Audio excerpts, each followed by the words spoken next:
Hello everyone, it is I, Mr. Overgriff, for Pwn TV, coming at you with some ShenronsLair web tool to actually build decks for Dragon Ball Super. I think it's mostly just Dragon Ball Super that you use ShenronsLair for. I don't know if you can use it for any other tools, but it's a pretty good web app, and as you can see here, I've logged in, and I'm Overgriff on ShenronsLair, and I have created 3 decks so far. Actually, nope, 4 decks so far. And one thing I noticed right off the bat is they have not actually incorporated the black symbol on the description of what is in the decks. So if you see a deck like this where it says 47, there's actually 3 black cards, but there is no black symbol that's added to this string right here, this array of colors. I feel like they'll update it and add that, but they do have black cards that they could add to. All the black cards in the game can be added to the decks, they just don't show up in this little string right here. So yeah, ignore that. These are all 50 card lists. They do use some black cards, some of them do. Let's get started. I'll talk about all 4 of these deck designs right now. They are all my own brews, more or less. I think one of them, Beerus Infinite Turns, was created and inspired by somebody that got first at an event. And actually, I believe that's his exact list, so I really didn't do anything other than really like the card choices that he chose, so I decided to actually add it here. Maybe I made a tweak, I'm not sure. I do know that the rest of these are brewed. For example, the Ultra Instinct Goku, SS3 Ultra Instinct Goku deck is my own design right here. And I've been tweaking it for a week now to see like how I like it. And the Pan Red deck wins is also my own design. It's pretty much metagame, like all the core choices you would use in red, you use in the Pan Red deck wins. And the Mecha Frieza Ultra Instinct Apes right here, this is something that is more of a conjecture than anything. I was looking at a YouTuber, and I saw some of his lists on ShenronsLair, which inspired me to make my own account and use ShenronsLair as well. And he briefly let his audience of viewers briefly glance at his super secret deck tech for Mecha Frieza Ultra Instinct Apes. And just at first glance, I kind of figured out what the 50 card list was going to be. And I'm pretty sure I nailed it, all 50 cards, even though all that information wasn't provided to me in the video. I was able to basically use trial and error, basically process of elimination, to make that list. All 50 cards are there, and they should be exactly what he has. If they're not, then I'm really curious why they're not, because this is the list I think he was going for when he was brewing that. And I do believe that YouTuber will make changes to the Ultra Apes deck, but this is just something that I'd like to show you guys in this video as well. So let's get started. Let's go top to bottom. I'll talk about the top 8. First place winner, Beerus Infinite Turns deck. This is Beerus, and he is the leader from set 1. So Beerus leader, and basically what do we have here? We have Scientist Fu as a 2-of, that is a set 3 card. This is in there. I think the original first place deck was running 1, but he made a comment that he would really like to run 2 for consistency. So in this list, I actually cut a card, and then I added a second Scientist Fu. I really think this card is a blowout in a lot of decks that are going to try to splash black to take advantage of Overwhelm so they can keep their drop area empty and actually make better plays with less energy in order to actually get there, right? So Scientist Fu is a great way to do that. Couple of other card choices. It's mostly blue, so we'll get into the blue package. Everything here, it should be just these black cards, and then the rest should all be blue. So we've got Whis' Coercion. I would say you could bump this down to 3, but a lot of the players are using 3 or 4 right now, so it really just depends on your taste and how much room you have in your deck, whether you run 3 or 4 Whis' Coercion. The same could be said with Senzu Bean. But I think with Senzu Bean, though, you could probably run 2 to 4 copies of Senzu Bean, depending on your list. So you've got some flex right here, 3 cards you could pitch right here between those 2. The Gowasus, I would say you run 3 to 4 of these, but since everything in the deck is a god, this card for 1 energy is really, really strong at getting you the god that you want, including your super combo, which is also a god card. So basically, I would probably just say, just run the 4. And if you have to, use it as a charge.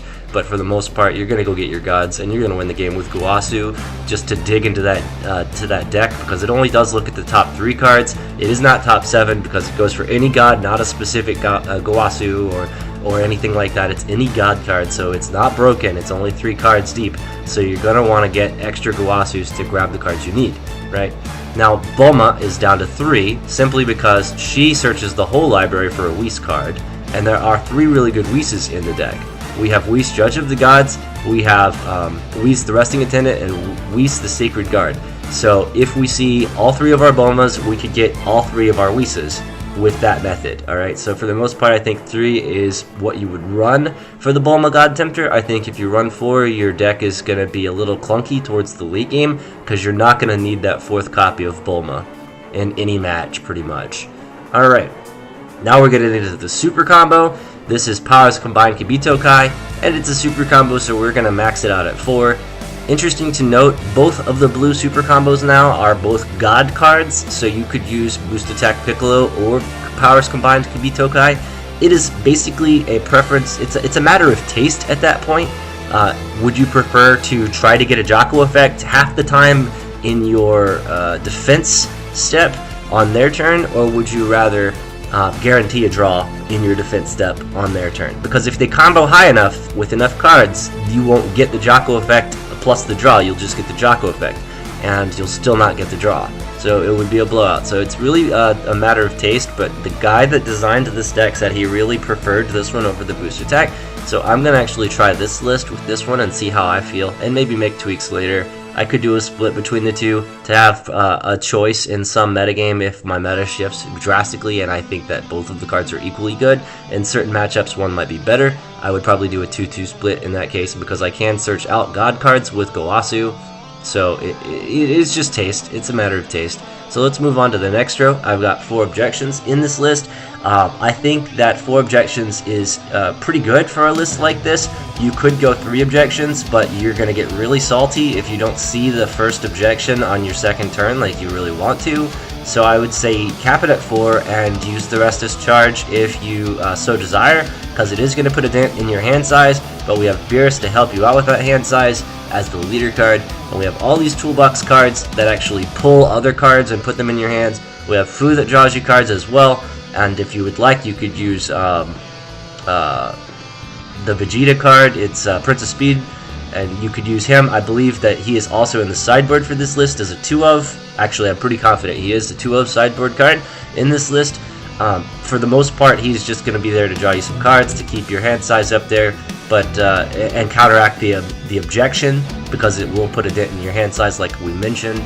So yeah, so you could do that, but I would still say full objection is core. Same with the West Kai. This is objection 5 through 8, and you don't want to cut this down. It is much better than objection in most cases because you can use it when you like in the future turns, and you don't have to tap anything to do so. So it's like an objection that basically you get for free on the following turn at no cost to you. And if you're not using it in that manner, you could also use it as a combo card for 0 energy. So I think that West Kai should always be at 4 in any deck that uses West Kai.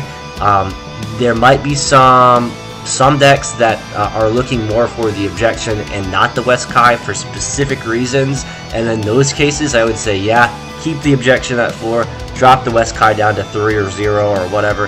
But every other deck where you don't really care so much about the specific tech that objection gives you, I would say West Kai is always going to be better. So 99% of your deck designs are going to want West Kai over objection. So let's move forward. Kibito Kai's Attendant. Now this card is usually overlooked, but this is part of your infinite combo that you have, and I'll get to that when we finish talking about the rest of the cards. Just let's read this card together so we're all clear what it does. It is a 0 cost 5k boost for combo power. It is a 10k regular vanilla power for 2, 1 blue, 1 other, and it says activate main. Switch this card to rest mode, so you tap it. Choose one of your battle cards and return it to your hand. Then choose up to one of your opponent's battle cards with an energy cost of 3 or less and return it to their owner's hand. Cards stacked under the card are placed in the drop area, so that goes for both cards, like yours and theirs, alright? So we're not using any evolve mechanic here, so we're really not losing anything by using Kibito Kai, but our opponent might be. So that's really, really strong, unless of course they're also playing some overwhelm cards, and then in which case you're really fueling them, so you have to be very careful with Kibito. Just using his ability for control, you've got to be very careful with that. But this is part of your infinite combo, so you really want to be careful using this card at all. just realize that he is going to die even if he's not tapped, because Kale is really metagame right now. Energy Boost Beerus is metagame. Like, there's so many cards that Sun Goten, for example, like there's so many cards that will pop Kibito out of existence if you play him early. So you would rather play one of these cards early and make them waste their time, and then play Kibito when you're ready to go off. And we'll talk about that when we show you the rest of the deck. So we have Whis the Sacred Guard as a one-of. I feel like one Whis the Sacred Guard is all you need, but there are matches where you would probably want more than one blocker that has 20k power. I just haven't discovered any of those matches yet, and because Bulma can pull him out of the library no matter where he is, as long as he's not in your life total, you can grab him. I would say one is all you need to kind of put you over the top and give you an edge against aggressive decks that are trying to get in there with 15k beaters. Even with 20k beaters or 25k beaters, you can pitch a 10k combo card for 1 energy, and then there you go. So as early as turn 3, you could have him on the battlefield. As early as turn 4, you could probably... Actually, you could probably do it on turn 3 because you use Objection. So whenever you have 5 energy in the form of energy cards and or West Supreme Kais, then you could play him, keep one open, and use the 10k combo to save him. So you're going to activate Blocker, save him with the 10k combo card. You have plenty to choose from. Resting Attendant, Beerus, General of Demolition, Great Priest. I would probably not use this one, but you could combo with any of your Beeruses or your other Whis to keep the Sacred Guard alive and make them lose more cards. So that's really, really strong. Considering you only have the one, you want to make sure that he stays there and he never goes down. So you do have to protect him. Notice we're not using any one-drop energy boosted Beeruses in this list. So the only cards we can do like pitch for a 5k boost would be like the Gowasu right here and the Bulma right here. But that's more than enough. You don't need the booze in order to pump this guy to save him in combat, so that should be good enough right there. Plus the bean, yeah, you're good. You should be good with just a 1. But you could bump it up if you really like this card. I don't see a reason not to bump this up. Actually, I feel like you could bump the Resting Attendant to 3 and bump the Sacred Guard to 2 if you really want to. Or do something like -1 Objection and then bump up the Whis, or -1 Beerus and then bump up the Whis. Something like that, because also you have to consider Piccolo is like almost a playset as well. Actually, the original designer of this deck had a playset, but I cut 1 Piccolo for 1 Fu, and we'll get to that in just a second. So yeah, there's a lot of ways to squeeze in a second Whis if you really need one, but I think a lot of the decks are just running 1 copy, and I think that's enough for a lot of those decks. Alright, so let's move on to more ramp. We have 4 Whis the Resting Attendant. Now normally you see the ramp package in the form of 4 Bulmas and 3 Whis. This guy basically did topsy-turvy, and they did 3 Bulmas and 4 Whis. And the 4 Whis I think is too much, but I haven't playtested the lists enough to know for sure. I like 3 Whis the Resting Attendant. I really do like that number, especially with the West Kais and the Objections. I feel like 3 Whis is more than enough for you, but since it is a 10k boost, you could use the 4th Whis as a target for Bulma to grab, and you could use the 10k boost to save your Sacred Guard to get you to the turn that you need to actually go infinite, okay? So it's not a dead card in your hand, and it will help you get to your turn where you drop infinite, you take infinite turns. Okay, so that will happen as well. So it's not a bad card as a 4-of. So 3 or 4 is really good of this card. You could go 0, but again, you would really want to test the deck with the card before you cut it out. I feel like the deck would function without any Whis the Resting Attendants in it, and maybe even without Bulmas. That's really iffy, but I think you could make that swap if you want to do a hybrid and still have some sort of consistency. I think you could make it happen, but for the most part, this is the core build to actually ramp into your Whis and win the game that way. The next card I want to talk about is another God card. It is Piccolo the Strategist. It is a promo, and you're going to want 3 to 4 copies of this card because it does pop cards basically once per game. You can use one to pop a card. You don't have to tap him to do so, so he can then use his combo ability. Or if the opponent has played a full power Trunks and now he is a blocker, you can use his blocker ability that he inherits from the Trunks, and he can be tapped and blocking an attack as well.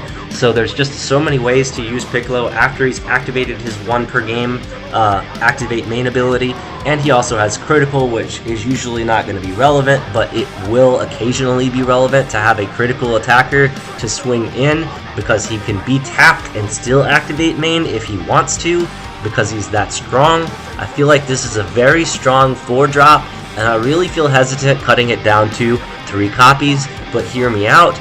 The Scientist Fu is going to help you grab the cards to win the game, and of course the original deck designer decided to bump up the Scientist Fu to 2, which puts him at 51 cards, so you have to cut 1 card, and there are a lot of choices to cut, but I think the most consistent way to win would be to not cut any of your ramp cards and any of your win condition cards, and then go with your control card as a card to cut. So it would either be Senzu Bean, Whis' Coercion, or Piccolo the Strategist, or Energy Boost Beerus. Those are pretty much all of your choices, okay? Now, why would I not cut a Beerus? Well, Beerus is the same energy cost as Piccolo the Strategist, and in some games where you reluctantly lay a Scientist Fu down as energy, you may not be able to cast Piccolo the Strategist on turn 4. That might be the case. If that is the case, you could still cast Energy Boost Beerus and get a very similar effect as the Piccolo the Strategist has, right? So that is something to be mentioned. Also, I believe this card has the skill on it, so if you bounce Piccolo the Strategist back to your hand, I believe he can't come back to the battlefield and use his KO ability once again. I'm not 100% sure on the ruling of that card. All I know is that that card is Piccolo the Strategist in all zones. He has Activate Main in all zones, but he can only activate it while he is a battle card. So as far as the rules are concerned, I feel like you could bounce him to your hand, and then, you know, give your hand a shuffle, and then play another Piccolo the Strategist, and your opponent can't guarantee it's the same copy anyway, so I really don't see it being illegal, but it could possibly be illegal if the card always has that trait where he can't use that ability once he's used it for the rest of the game. Then the card having that trait means that you can't bounce it and play it again and use it again. But again, I don't know the legitimacy of that, but I do know the legitimacy of Energy Boost Beerus' ability. He can always be bounced with Kibito Kai's Attendant and played again and use his KO ability again. So between the two choices, that's one really good reason in the future if they create a rule that the Piccolo the Strategist can't do that, Beerus will always be able to do that, so this is the right cut in that case. But the other more important thing to mention is that in the event that we need Whis the Sacred Guard to stay alive, I would much rather have a 10k combo card in my hand to save him than a 5k combo card in my hand to save him. And as you can clearly see, Beerus, not only being easier to cast and having a more reliable effect on him, he is also a 10k combo card. Okay, so in general, I think Beerus should not be cut. I would cut Piccolo before I would cut Beerus. Now that's just me thinking about it. Again, I haven't given enough playtesting into this deck design to really be sure if I need 4 Piccolos or 4 Beeruses. They're both God cards, they can both technically be grabbed from Goasu, so I really don't feel like it matters so much, but if I had to choose, Piccolo the Strategist is going to be the one to go. Not only does it make sense for the combo cost to save the Whis the Sacred Guard, which is your stall condition, it's like your only stall condition to save yourself in the mid game. To get to the late game, you need to not lose the Whis. So I feel like the 10k combo card is super good. But also look at the price difference. If you're on a budget and you want to build a lot of decks, you really can't afford 4 Piccolos, but you could possibly afford the 4 Beeruses. I mean, there's another reason right there to just get the 4 Beeruses. Don't get as many Piccolos, if that's the case. If you're just building this and you're on a budget, don't get the 4th Piccolo, because as far as I can tell, this deck will work just fine with 3 Piccolos. And, you know, I'll update my channel if I feel otherwise about that, but I'm pretty strong and I'm pretty confident in that decision. 3 is fine. So, we talked about the Piccolo and the reason why I cut it from 4 to 3 to make room for Scientist Fu, which is a draw condition, and it uses our drop area, so it doesn't use our energy when we play this guy, so it's really, really strong to keep the energy open and get more card advantage. So I just feel like 2 is the right number for that guy. You could go 3 if you're a madman, but you gotta be very careful because there's really not enough cards to pitch unless you're comboing consistently with Senzu Bean, Whis' Coercion counters, and then like the 5k comboers. When they're in play, you use them consistently enough, then you'll be able to squeeze in a 3rd copy of Scientist Fu. You could do something like that. So yeah, we've discussed the Piccolo and the Energy Boost Beerus. You know what this guy does. He pops a card when he comes in, so it's really good. You could run 3, like I said, so there is some wiggle room in this list. We've shown you plenty of spots that have some wiggle room, so you could make some changes if you want to splash another color, for example. And it is Beerus, so he doesn't really care what colors you use. Just try to build this as your core engine, and then build off of this by cutting these 4-ups down to 3-ups. I feel like most of the 4-ups, with the exception of Weskai and Gawasu, can be cut down to 3 copies, and you'll be just fine. Let's talk about the next card, Result of Training. Now, everyone is really talking about how awesome this card is. Well, in certain decks, it's not needed at all. For example, if you already have an Awaken condition in your deck, then you really don't need Result of Training. You can use your other Awaken condition to get there. That said, I don't feel like you need to be awakened to win the game necessarily. So you don't necessarily need all 3 copies of Result of Training in your deck so that you'll consistently see it early game or mid game, because you could just wait until late game and then play your 1-of copy or your 2-of copy of Result of Training and awaken that way. If they are aggro, then obviously you dip into your sideboard and you cut the Results of Training out for something else. But if they are trying to wait for late game, then the Results of Training will come in clutch. So having 2 to 3 copies of this card is really nice. I do think 3 is almost too much. I would say 2.5 copies is like maximum for my taste. But the list that I saw did run 3. And again, I will be testing it and deciding from that point if I need to cut it down to 2. But for now, 3 seems really, really strong to give you that Awaken condition and really power up your hand size. Alright, now we talk about the rest of the late game win conditions. Okay, we have 1 copy of God of the God's Great Priest. Now you only need 1 of these per game to actually go off. Unfortunately, if it's in your life total, you're not going to see it, which basically means that your Whis Judge of the Gods is kinda dead. So if you have a way to pull cards out of your life with like Saiyan Kaba or like the blue promo Goku 5-drop that pulls a card when he comes in and gets crit, or anything like that, Tien Shinhan, a whole number of cards that can just pull from your life cards, then you'll be more consistent with that deck because you'll be able to grab the Great Priest out of your life total.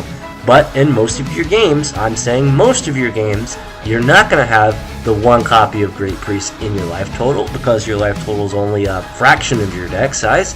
So more likely, it's going to actually be in your opening hand, which I would mulligan to get this card, even though it is a 7 cost, because you really don't want to lose a tournament because it ended up in your life area. You want to be able to play it when you're on the turn that you're able to play it. Okay?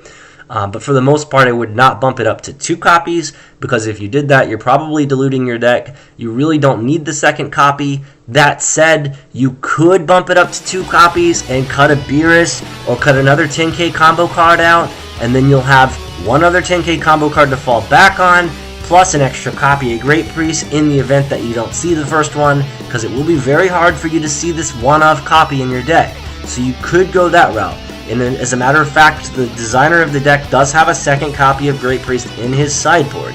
I would imagine he basically swaps a Beerus out for Great Priest. Goes to 3 Beeruses, grabs the 2nd copy of Great Priest. Something like that, okay? So there's a lot of ways to really do this. Now that I look at Great Priest, I can tell that Beerus and Piccolo are both God cards. It seems to me like Piccolo's ability being used before Great Priest comes down is just as good as Beerus' ability in that regard, but the synergy you have here where you could literally use this ability on Piccolo and then play the Great Priest and then make Piccolo an energy, whereas with the Beerus you have to choose right away when you're going to pop something. So this card's more situational. Like it seems like it's more of a passive win condition in that regard, because it has more synergy with Great Priest as far as timing is concerned, whereas Beerus just comes right down and pops something and then he sits there as a regular vanilla dude with double strike. So maybe I would be better off cutting the Beerus over the Piccolo. So again, it's a matter of taste to make room for 1 other Great Priest if you really need 1 other Great Priest, or if you want to leave the 1-of and you want to switch the Scientist Fu in for a Beerus instead of a Piccolo, then you could do that. Just make that decision based off of the information you have in the deck, which includes the Great Priest, because of that particular play with the synergy between Piccolo and Great Priest. So let's move on to the other cards. So you know Great Priest is going to put your God cards into your energy zone, which is going to like to double your energy count. So then you'll be able to play things like Beerus, General Destruction, or Whis Judge of the Gods.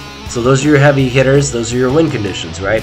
You have the 1-of Beerus with another one in the sideboard. It has triple strike, auto. When this card attacks a leader card, your opponent may choose 2 cards from their hand and place them in the drop area. If they don't, choose all of your opponent's battle cards and energy, place them in the drop area. So this basically is a board wipe and an energy zone wipe if they do not hold cards in hand. This should be a threat. If you're playing blue and the opponent is not keeping a hand, you're probably going to blow them out with this card. If you're playing blue and you're bluffing that you may or may not have the Beerus, General Demolition, in your list, if that's you, that's a good play. Because maybe by bluffing the Beerus, even if it's not in your particular list, maybe because it exists, they'll actually keep cards in hand and not try to combo over you to kill your Whis the Sacred Guard, for example, because they'll fear the Beerus coming and not having the cards to pitch to save their battle area and their energy area. So it is really good as a 1-of. Now, why is this deck infinite turns? We have to look at Whis, Judge of the Gods. Whis gives you an extra turn if your leader card is Beerus. Our leader card in this list is Beerus. So you need 6 blue, 6 blue, 6 other for a total of 12 energy to play this card. When you use God of the Gods Great Priest, you get the ability to do this, okay? It's very important that you try your best not to use the 10k combo cost on these cards because you need these cards in hand to actually go infinite, alright? You need 1 Whis, 1 Great Priest, most likely, and 1 Kibito. And that's what's going to be your win condition, okay? Because here's what you do. You play the Whis. After resolving the Great Priest, doubling your energy cost, playing the Whis on like turn 6 or 7, something like that. Play the Whis, get the quad strike on the Whis, of course, so you could swing in, but you don't have to. You could if you really want to, but you don't have to. I'll show you why. The permanent effect says this card's attack and skill cannot be negated, so he will never be negated when he's attacking, so he will give the opponent 4 cards from their life total every single time, unless he is comboed over, which, if you've played the Beerus correctly, they really don't have the hand size to actually combo over the Whis, so the Whis could get there that way in theory, but it's not reliable enough to actually always do this. You have to be very careful how you use the Whis, because there is a better way to win with the Whis, okay? This card's, the auto effect on this says when you play this card, if your leader card is Beerus, then after this current turn ends, take another turn. That is the important part.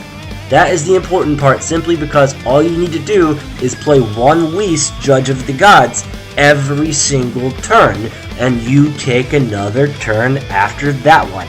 Every single time you can do this, which means when you resolve your first Whis, if you did it correctly, will have infinite turns, because all you have to do is take this Kibito, Kai's Attendant, and say, rest him, activate main, switch this card to rest mode, choose one of your Whis Judge of the Gods from your battle area, return it to your hand, then choose up to blah blah blah, don't even care, okay? We return the Whis to our hand. We unsummon our own Whis. We add it back to our hand at the low cost of tapping the Kibito, putting him in rest mode. That costs no energy, which means on your second turn, which you've taken an extra turn, so on your extra turn you're doing this, you have all of your energy available, plus your charge, plus your draw, so you get even more energy. You can just play the Whis again and get a third turn, get another extra turn.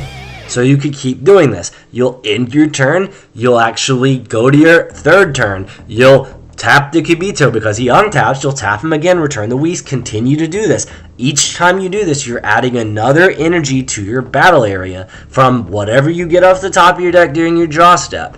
You don't have a limit on how many extra turns you can take with this combo, so it is infinite turns. You could literally lose the game by decking out if you choose to. So when you go infinite, you could technically lose the game if you want, or you could technically win the game if you want. Once you go infinite, the choice is yours. It's always going to be yours, because when you hit 6 energy, Beerus flips over.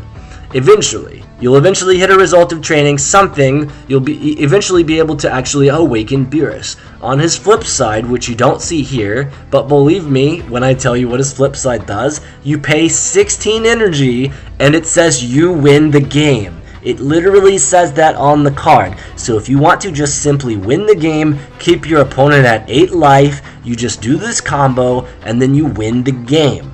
Done. So that is it for the discussion on the Beerus deck. I thought it was very spicy. I always wanted to play Whis and win the game this way. This deck allows you to, because this set came out with Kibito, which is the unsummon that's required to go infinite. So it's really strong deck design. I love this deck list. Again, there's plenty of wiggle room for tweaks, but for now, this is basically the shell that you would use to go infinite. And thank you guys for taking the time and looking at this video. I do want to talk about the next, looking at this video and also this deck list. I do want to take extra time in this video to talk about other deck lists on ShenronsLair that I've just created for you guys, and we're going to go ahead and look at those now, okay? So the next list that I'm going to talk about, Mecha Ultra Apes. I believe this is exactly the list that I saw on YouTube from a different YouTuber, not the same guy with the Beerus list, but I believe this is his secret list that he wasn't going to show anyone. He basically clicked on it, realized that it was his secret list, and then clicked off of it, went to another list right away. So I only saw a few cards populate, but I believe I saw enough to finish the list, and this is the list. I'm like 99.999% sure this is the exact list that he was trying to brew. So let's try to figure this one out, right? It's using Mecha Frieza. This card has not been nerfed yet. It is very strong right now, and it is really good. It's a really good leader to use to win the game on turn 1 or 2. It's just very strong. So the way this deck looks like it's going to pilot, because again, I've not built this yet, it's just in my head. I have all of the cards to build it, so I could put it together and try it out, but I'm busy with other decks. Let's just briefly talk about how it might actually work. Alright, you have your beans because they are free, and they give you 2 energy instead of 1 because you're using Frieza. Since the bean is free, you don't have to tap into it. It is a free card, 2 energy. That makes sense why you would use 4. The same with this one. It's a free draw. Makes sense why you would use some number of these. Okay. The Kind Saiyan Goku to win the game by grabbing other Gokus out of your deck has to be in there. If you're playing Ultra Instinct Goku, you need Kind Saiyan Goku. The other card that you're going to need is Rapid Onslaught, because for 3 energy, it can evolve onto your Kind Saiyan Goku. So if you have the Kind Saiyan, you get the Rapid Onslaught. You have the Rapid Onslaught, you're good to go. Eventually, you'll get into the Ultra Instinct Saiyan Son Goku. You have enough blue cards to actually pitch to use the Saiyan Son Goku. Actually, it doesn't care if it's a blue card that you pitch. You have to place any one card from your hand in the drop area, but you need to evolve it onto a blue Goku 5 cost or more. So this card must evolve onto this card. Now, I do think 3 copies is enough. This guy ran 4 for whatever reason. I know he ran 4. I tried 4, and I think I bumped it. I tested this card much more than this other guy did, so I have more information about how you would win with this card than a lot of other people on YouTube right now. And I think 3 copies is plenty. I don't think you need your 4th copy of Saiyan Son Goku. I do think you're going to need all 4 of these Rapid Onslaughts. That's very important to win with Saiyan Son Goku, is having the 4 copies of this promo card. Now, of course, you're using Frieza, Mecha Frieza, you need the 4 objections, that makes sense to me. So this whole first row, with the exception of the 4th copy of Saiyan Goku, makes perfect sense to me. It really does. Let's move to the second row. Cold Bloodlust, 3 of. That makes sense. I would play that. Bad Ring Laser to actually get there. It's very good with Saiyan Goku. It's super good with Saiyan Goku. We'll look at my brew where I built Saiyan Goku, and you'll see one of my lists I was gonna run yellow, but I decided to scrap it because it didn't have enough yellow, and I couldn't use a yellow leader because I wanted to use the blue SS3 Goku leader, and that cut out all of my yellow cards plus the super combos. We will get through these particular super combo Shugesh. But for the most part, I really wanted Bad Ring Laser in my Saiyan Goku deck, but I couldn't make it work. I tried blue-yellow with the blue SS3 leader, and it did not work for me because I would never ever consistently get the right 2 charges from my life total, which we'll talk about when we get to that deck a little bit more. But basically, Bad Ring Laser takes too many. It has too many prerequisites requiring that are required to be met before you can actually use this card. You have to have the yellow card in hand. If you're splashing yellow, that's going to be very hard. You also have to pay 1 yellow if you're not using Mecha Frieza. That's also going to be really hard if you're playing Saiyan Goku. But with Mecha Frieza, you're able to do this because you can pay the cost of the Bad Ring Laser for free. You just pitch one other card, maybe a Cold Bloodlust, maybe a March of the Great Apes, maybe a Vegeta or something. Any card, and you can smack them with Saiyan Goku, and they say counter, and you say counter your counter. Done. So this list can reliably smack people with Son Goku, but that might not be enough to win the game, and we'll talk more about that when I get to the Son Goku deck, with the signed Son Goku deck, which will be coming up after this one. Because I feel like Battering Laser is a juicy card, but I think there is a better answer than Battering Laser, which means this entire deck design might as well just be scrapped, because I don't think that's the best way to play Son Goku. I did try it, and I did cut it out, but I didn't try it with Mecha Frieza, so maybe that's why it works. I just still am on the fence about that one. But it is a good card, and I would run 2 copies to get there, just to make sure you can get there. Next card to talk about, Planet Vegeta. It's an ape deck. You need 4 Planet Vegetas. If you don't know what this card does, basically it says when this card is placed in your battle area, choose up to 1 Saiyan with an energy cost 4 or less from your deck and add it to your hand, then shuffle your deck. Right? And at the end of your turn, switch all of your great apes in the battle area to active mode, so that makes them bullies and basically unkillable. Alright, the rest of the package of great apes actually helps themselves become even more unkillable in the form of King Vegeta, and we'll get to that in just a moment. So your Shugesh is your super combo card. You're using a yellow leader, so you can use this. This is the best super combo card in the entire game. Hands down, this is the strongest super combo card in the entire game. I've played with every single super combo card in this game, and there is not a super combo card that is better than this one. This is the best super combo card in Dragon Ball Super across 3 sets. And the reason why is because the auto effect.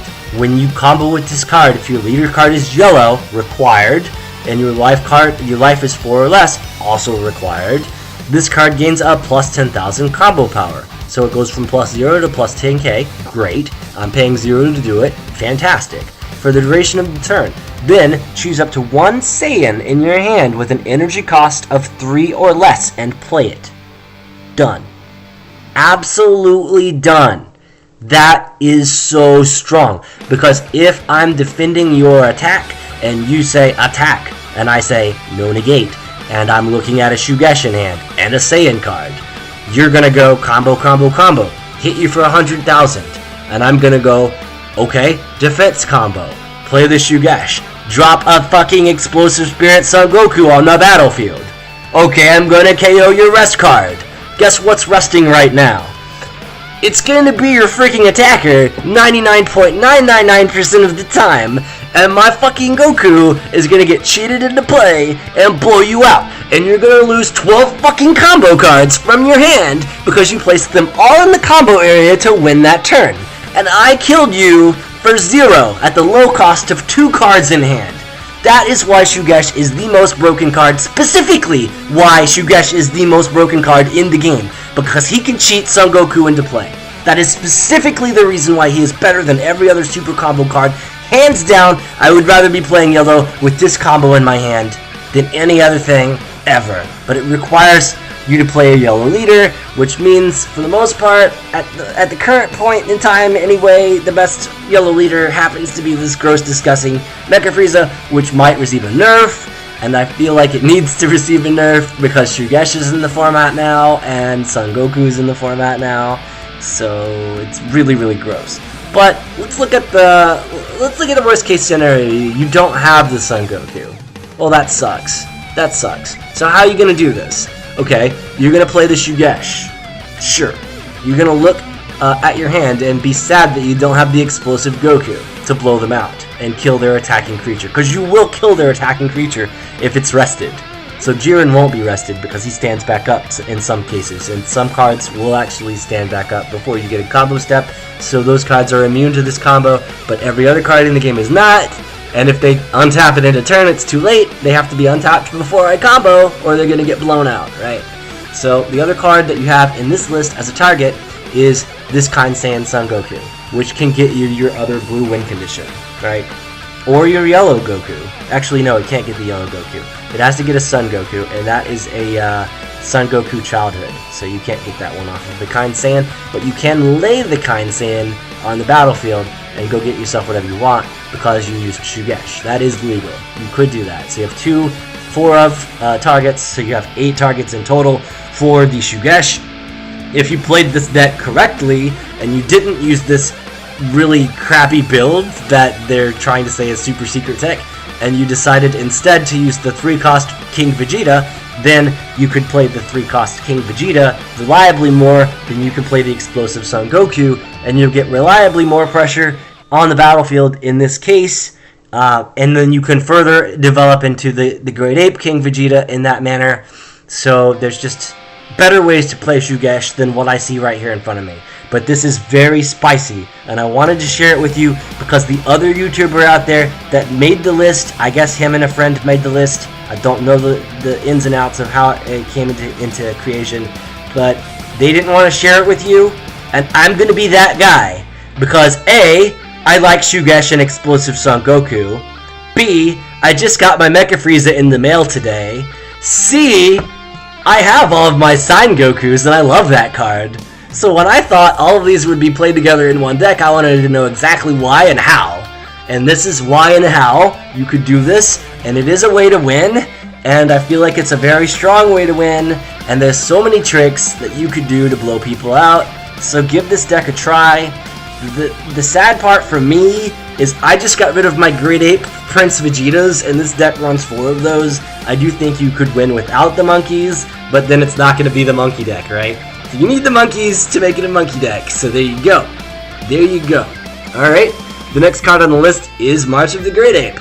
This card's basically going to say, I'm going to play it. It's going to be an extra card, so it's going to go to the drop zone after I play it. And it basically says, choose up to 2 of your Great Ape cards with energy cost 4 cost or less, and from your hand and play them, then draw 2 cards. Okay, so we have to pick a card that costs 4 energy or less and play it. Well, we have 1 legal target. Most of your ape decks will have 2 to 3 legal targets. This particular list has 1 legal target. It is a 4 of Great Ape Prince Vegeta promo card, and that's the only target for March of the Great Ape. So what they're saying is, I'm going to play March of the Great Ape.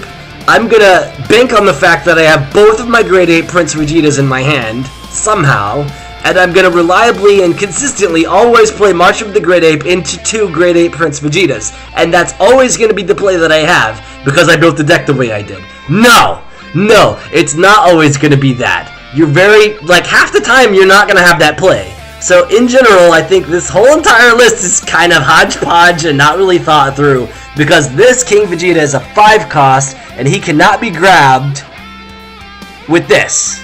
He just can't, okay? Unless his permanent. Reduce the combo up, that doesn't even matter. Yep. All yellow, yep, nope. There's nothing on this card that helps him become a 4-drop in hand.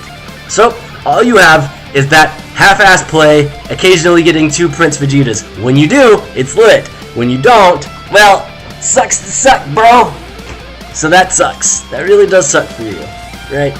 You could bump this down to 2, and you could squeeze in a Kaioken Goku, like a real smart player, which we'll get to when I show you my list, which runs Goku much better than this.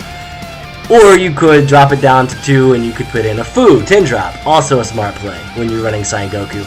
This list runs neither of those 2 cards. You will see in the next list that I created, it runs both of them. They are blowout cards. They need to be played with Saiyan Goku. Get your shit together, YouTubers. What the fuck? Alright, and the last cards to talk about are the monkeys. And I do believe that they are these particular 2 monkeys, but I could be wrong because these are the 8 cards that I was not able to see in the other video. I am just deducing that they might be the right 2 cards used, but it's more likely that they are using 4 Great Ape Prince Vegetas and another 4-drop Great Ape Saiyan card instead of King Vegeta.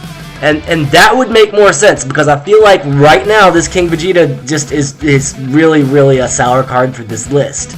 So there's another 4 of Great Ape in the deck other than this one, more than likely. That's the case. If that's not the case, then that YouTuber should be ashamed of himself, because this should not be played in this particular list. You should run another Great Ape that costs 4 energy, exactly 4 energy. That's what you should run. And that will get you there. That makes the March of the Great Apes at 3 much more juicy, and that completes the entire list, basically. So I think we should cut this for another Great Ape. I don't know what he was using. I wanted to share with you what I thought he was using, but but after having broken down this list, I feel like there's no possible way a smart player, and I assume this guy is a smart player, would have done this. So yeah, even though I would really like to have the King Vegeta in my list when I'm playing Apes, I feel like it's an alternate win con, and it doesn't need to happen, because this guy already does have, well, he doesn't have barrier, so he could be targeted, but it's fine, it's totally fine. He's going to stand himself up at end of turn and not get attacked anyway, right? So, and then he could activate blocker on their turn. But you know, if they're trying to attack a rested creature, or if they're trying to blow up a rested creature, then they don't have that ability.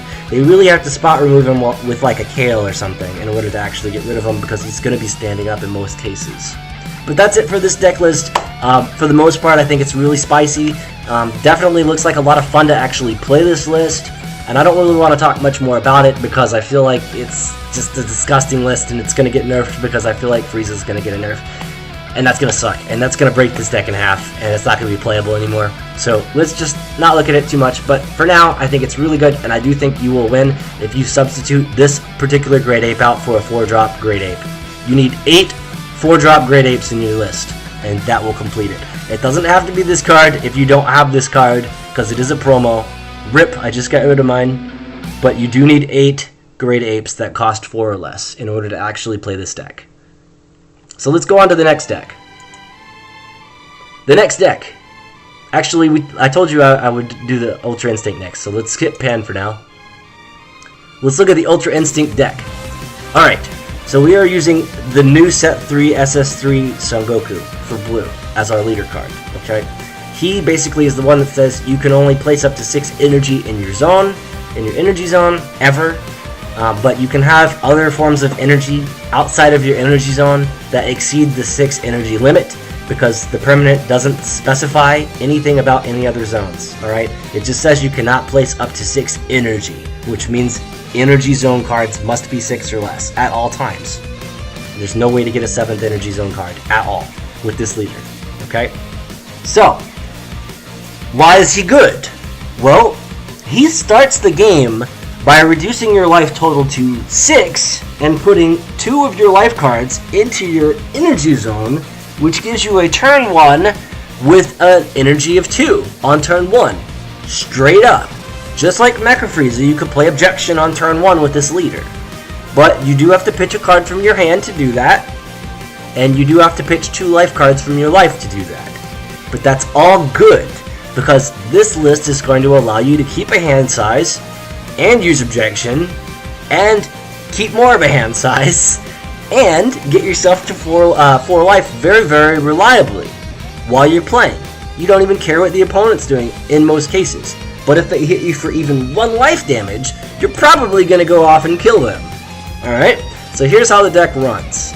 First off, know that I've not play tested it with Time's Judgment yet, but I'm trying out that card in the list because I had enough wiggle room. You can see I dropped the beans down from 4 to 2, and that might explain what happened there, but I do think Time's Judgment is really spicy in this list, especially towards the late game, for the simple fact that it's a recursive counterspell, and I'm not using Bad Ring Laser, so there are going to be times where I get my Goku countered, and I have to wait for them to attack next turn, which gives me the counter opportunity there. So in my case, I'm kind of using a Bad Ring Laser in the form of black and blue to actually give me the extra turns and keep up my tempo once my Sign Goku is in play, since I can't counter a counter. I really did try using Bad Ring Laser in this list, but with a blue leader, I just can't do it. Because I don't get Shugash, I don't get Explosive Goku. I mean, come on, like, those are the best cards for yellow that go with Bad Ring Laser, and I can't think of any other card I would play other than Cold Bloodlust, maybe even Crusher Ball, but all those card choices really want to fit in with a yellow leader card, and that's not going to be the case, so it makes me salty. So in this case, I'm not using yellow, I'm using black and blue. And that's how you're going to feel at the end of this game when you get hit in the face with the Triple Striker Sign Son Goku multiple times per turn. So let's go ahead and get into the deck design, alright? Let's talk about the black cards last. They are at the front of the list, that's the way they order these things, but let's talk about them last. Let's talk about the blue package to give you an idea how you would play a mono blue deck with Son Goku as your leader, okay? You're going to need some number of Majin Boos. I would not run Zero. Trust me on this. I've tried it. I hated it. Okay? You're going to want some number of Majin Boos. You're going to want some number of Senzu Beans. You're going to want 4 Son Goku, Kind Saiyan Son Gokus.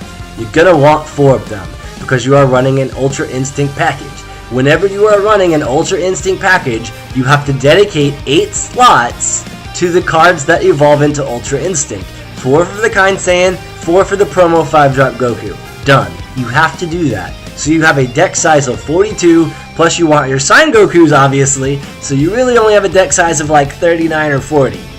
Like, that's all the wiggle room you have. Every other slot has to be your Goku package. So a fifth of your deck has to be a Goku package, or you don't play Sign Goku. So there you go, 4 old Kind Saiyan Gokus. With the Whis' Coercion, you could bump it down to 3. A lot of the players right now in the metagame are doing that, but they are also splashing like red and using Topo, which is a counterspell, so that can basically compensate for not having 4 negates. I would probably stay at 4 negates with this list, but if you feel like you need to cut one on game 2, then you could side them out. Maybe go down to 2 or 3 copies and side some of them out for some more cards from your side deck. It really just depends on what you want to do, but you will win more games by playing this card as a 4-of than by not playing it at all. That it goes without saying. But I said it anyway. So, the next card. We're using Boost Attack Piccolo. Couple reasons. A, I have this deck already built, and I also have the other decks built, for the most part. So I already have my Boost Attacks as a playset, and I don't have 2 playsets of this card, and I already have my Kibito Kais as a playset, and I don't have two playsets of that card. A lot of my friends tell me Boost Attack is better than Kibito Kai, but a lot of the metagame is using Kibito Kai. So, I think both of them are equally good. They're only situationally better than each other, depending on the board state. So, in this deck I'm using Boost Attack, in the other deck I'm using Kibito Kai. I feel like I could interchange those and it would be just fine, but I think this deck wants Boost Attack more than Kibito Kai. Simply because it cannot afford to lose any draws. Because if it has not awakened, it does not get any draw potential until it awakens. So we need to awaken it and refill our hand as fast as possible, which requires us to guarantee a draw off of the super combo card, which means Kibito Kai might not be the best choice because we'll have like no cards in hand when we finally awaken, and we want to change that. So Boost Attack Piccolo to me seems really strong in this list when you size it up to Kibito Kai and the downsides of Kibito Kai versus this card. It makes sense to me to use the Boost Attack Piccolo. Now, we are using a blue leader, so we can use Unyielding Spirit Trunks. Occasionally, this card's going to come in clutch. Sometimes you're going to use it as a, I wouldn't say as a charge, but sometimes you're going to use it as a combo card to save your win conditions. Other times, you're going to try to use it to untap blue energy. So any number between 2 and 4 is good of this card. I decided to cut it down to 2 because I felt like having 4 of them in the deck was too reliable, and it diluted the rest of the deck to a point where it wasn't really playable for a lot of reasons. It's a Trunks, it's not a Goku, so it can't evolve into Ultra Instinct Sign Son Goku. Sorry Trunks, you don't get Ultra Instinct, right? So I don't want too many of this card in my deck to actually like screw up my potential of ramping into my Ultra Instinct as fast as possible. So I only use 2. Simply because running 0 seems really stupid since I have a blue leader. It is a 0 cost 5k combo boost, which is really good for my deck, and it does potentially allow me to untap 1 energy when I'm tapped out. So if I tap out, like let's say I'm playing Piccolo the Strategist for whatever reason, I'm not, but let's say I am, and I tap out with 4 energy, I can bust this, untap an energy, play the Senzu Bean, play some other tricks, and then like there you go. Or I can attack you and then untap an energy while I'm attacking you because I comboed with this card, and then I can use Senzu Bean with that 1 energy to untap 2 energy. So for these 4 cards I have in my entire deck, I could use 1 of each, and then I can basically get 2 energy, which gives me the Objection play or the Supreme Kai play. You see what I'm saying? Like there's so many other plays I would get after the combat has ended on my turn if I did this after tapping out, okay? So there's just ways to bounce back, and you need your double blue open. You really do need your double blue open in order to actually cheat in the Ultra Instinct Sign Goku on the same turn that you evolved into your 5-drop Goku. If you tap out to evolve into your 5-drop Goku, then you use this Unyielding Spirit Trunks to open 1 energy while you're attacking with the critical 5-drop Goku, which takes a life point from them and puts it in the drop area. You're still tapped out, the Trunks comes down during your combo step, untaps you in energy, then the Senzu Bean comes down in your same combo step as an aggressive attacking card, and then you untap another energy, so now you have 2 open. After the combat's done, you could just evolve the Sign Goku, evolve the 5-drop into the Sign Goku. Your Rapid Onslaught's now on Ultra Instinct, and your opponent didn't see that coming, but there goes your whole hand. So at this point, that's why I was saying it's very important to actually be able to reliably get the draws off of the boost attack Piccolo, right? So the next card obviously is the Objection. Since you are playing a leader that gives you 2 energy on turn 1, you want a lot of 2-drop and 1-drop cards to play early game, and I think Objection as a 4-off goes without saying, but I said it anyway, you need to have this in your deck. It's just really, really strong. But Weskai is probably stronger, simply because she has a combo cost, and she can give you that energy, that extra energy boost, any turn that you want it, at the low cost of free. You really don't have to pay anything into it. All you have to do is refrain from using West Kai. She has barrier, so they can't pop her. They can't do shit to this card unless they say, I'm going to play a Jiren, I can attack cards that are in active mode, swing in. But you're going to have this on turn 1. They're not going to have a Jiren on turn 2, so this card is safe for a couple of turns. So you play it and you sit on it, or you play it and you aggressively tap it to use a card saying Son Goku and grab another Goku, but I feel like that is a mistake. I feel like you should sit on this card and wait until you are ready to actually go off. You will spend the majority of your turn drawing a card and staring at your hand during your charge phase, because you will have so many different ways to play your hand during every single turn. When you have West Kai in play, you will have so many different plays. So you have to really take a lot of time looking at your hand, thinking about every play that you could possibly do this turn before you lay your charge for turn. Before you place an energy down, look at all of the cards you have and decide which one is less likely to get you the best turn that you're on, and then play that card as energy. I spend probably a minute every single time I draw a card with my hand being 5 or more cards in hand, because it's just very important to not lay the wrong card as energy. That will break this deck if you lay the wrong card as energy. You always have to lay the right card as energy, so it does take a lot of time. If a judge is called for slow playing, explain to them that you saw this video, and trust me, judge, if you're listening, that you need a lot of time to consider about 6 different ways to play any combination of cards in your hand, which all require you to have those cards in hand and not in the charge zone. So you have to lay the right card as a charge. I can't stress that enough. So be very patient with that. So the next card we have is another critical card. Right now the metagame revolves around taking your life cards and putting them in your drop area. I feel like South Supreme Kai is really strong at doing that. He is another Supreme Kai. He is another god. If you switch up cards in this list by adding Goasus or adding Grand Supreme Kais, then that's even better. You get more value out of the South Supreme Kai in the deck if you do that. But I didn't add those cards to this list. You obviously could, but I didn't. And so I don't run a playset of South Supreme Kais. I didn't run the boos, the 5-drop boos that actually evolve on the South Supreme Kai. But if you don't want to run Ultra Instinct Goku and you happen to have the 7-drop boos and the 5-drop boos, you could just swap all of the Gokus out for boos and play the South Kai because he evolves into one of those boos, which later EX evolves into your 7-drop. You can win the game. It's a 60k boo. It's going to get down and beat their face in. So that's totally fine. South Kai in general is one of those cards that you either play it and love it or you play it and hate it. But if you hate it, try it in another deck before you decide to never play it again, because there's so many cards in set 3 that actually work well with the South Supreme Kai to not play the South Supreme Kai. Alright? In my deck, he is in there as Mighty Attack Son Goku 5 and 6.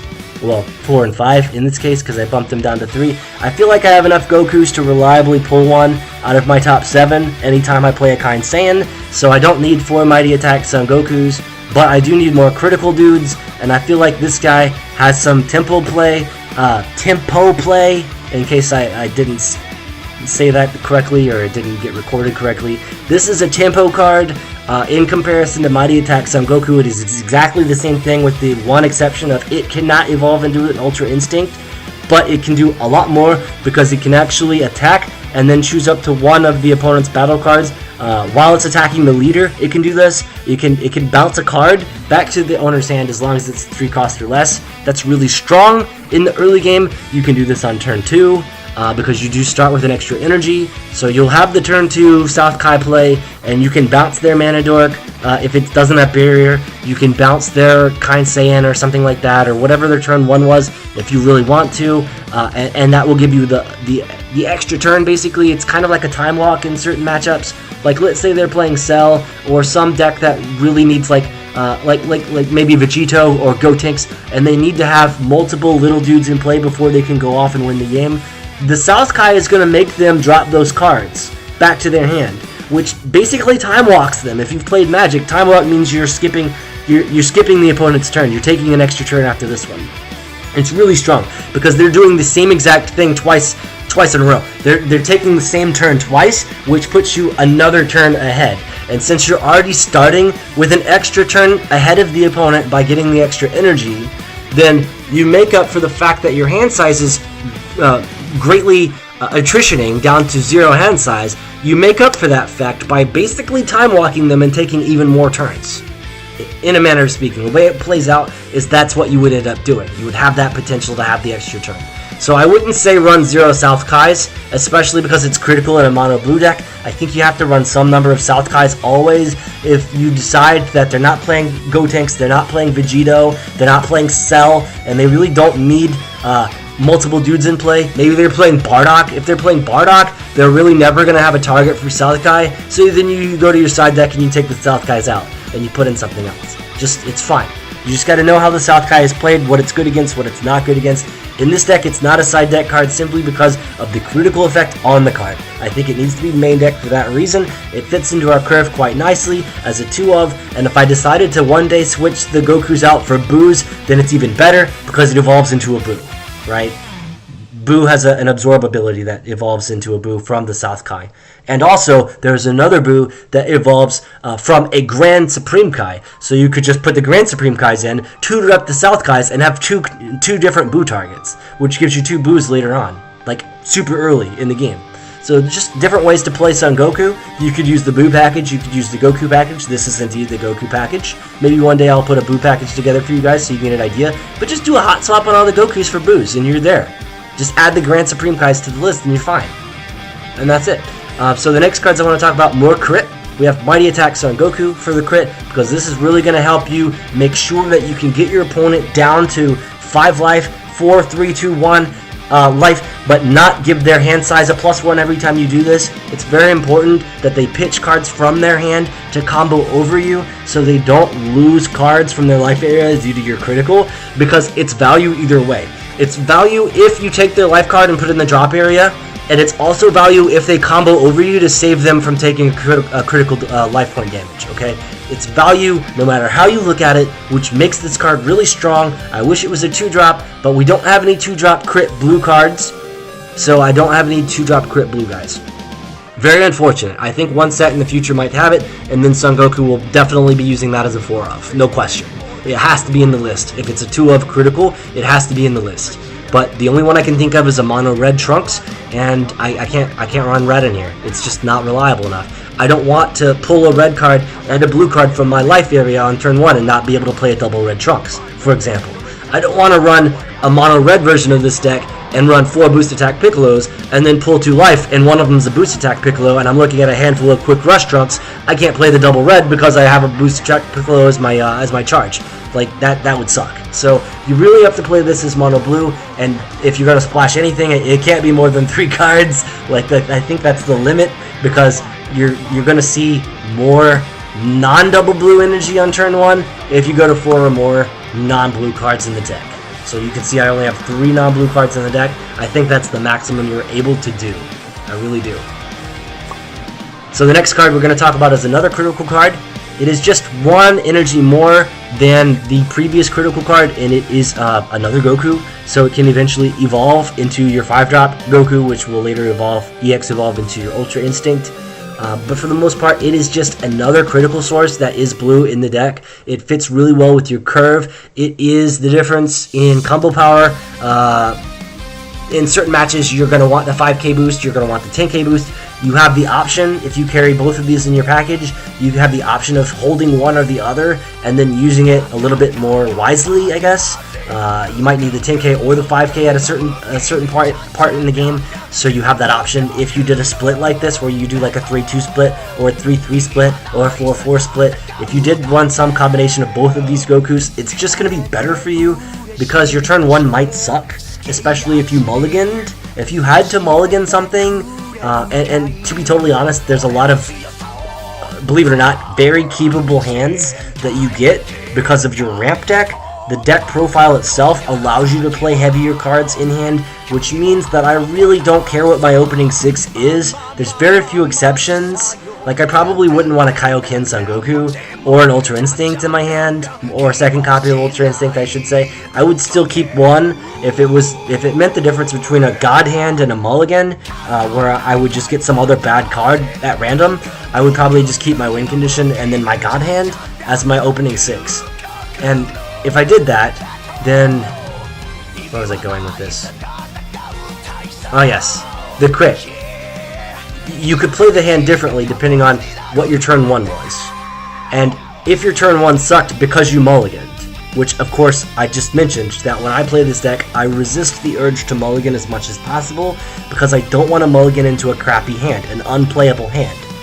I want to be able to play the turn 1, get out my objections or my Westkais. If I am able to do that successfully, I will get the turn 2 Rapid Onslaught or Overflowing Spirit, okay? If I don't, then I'm forced to use the Mighty Attack on turn 2, not the Overflowing Spirit.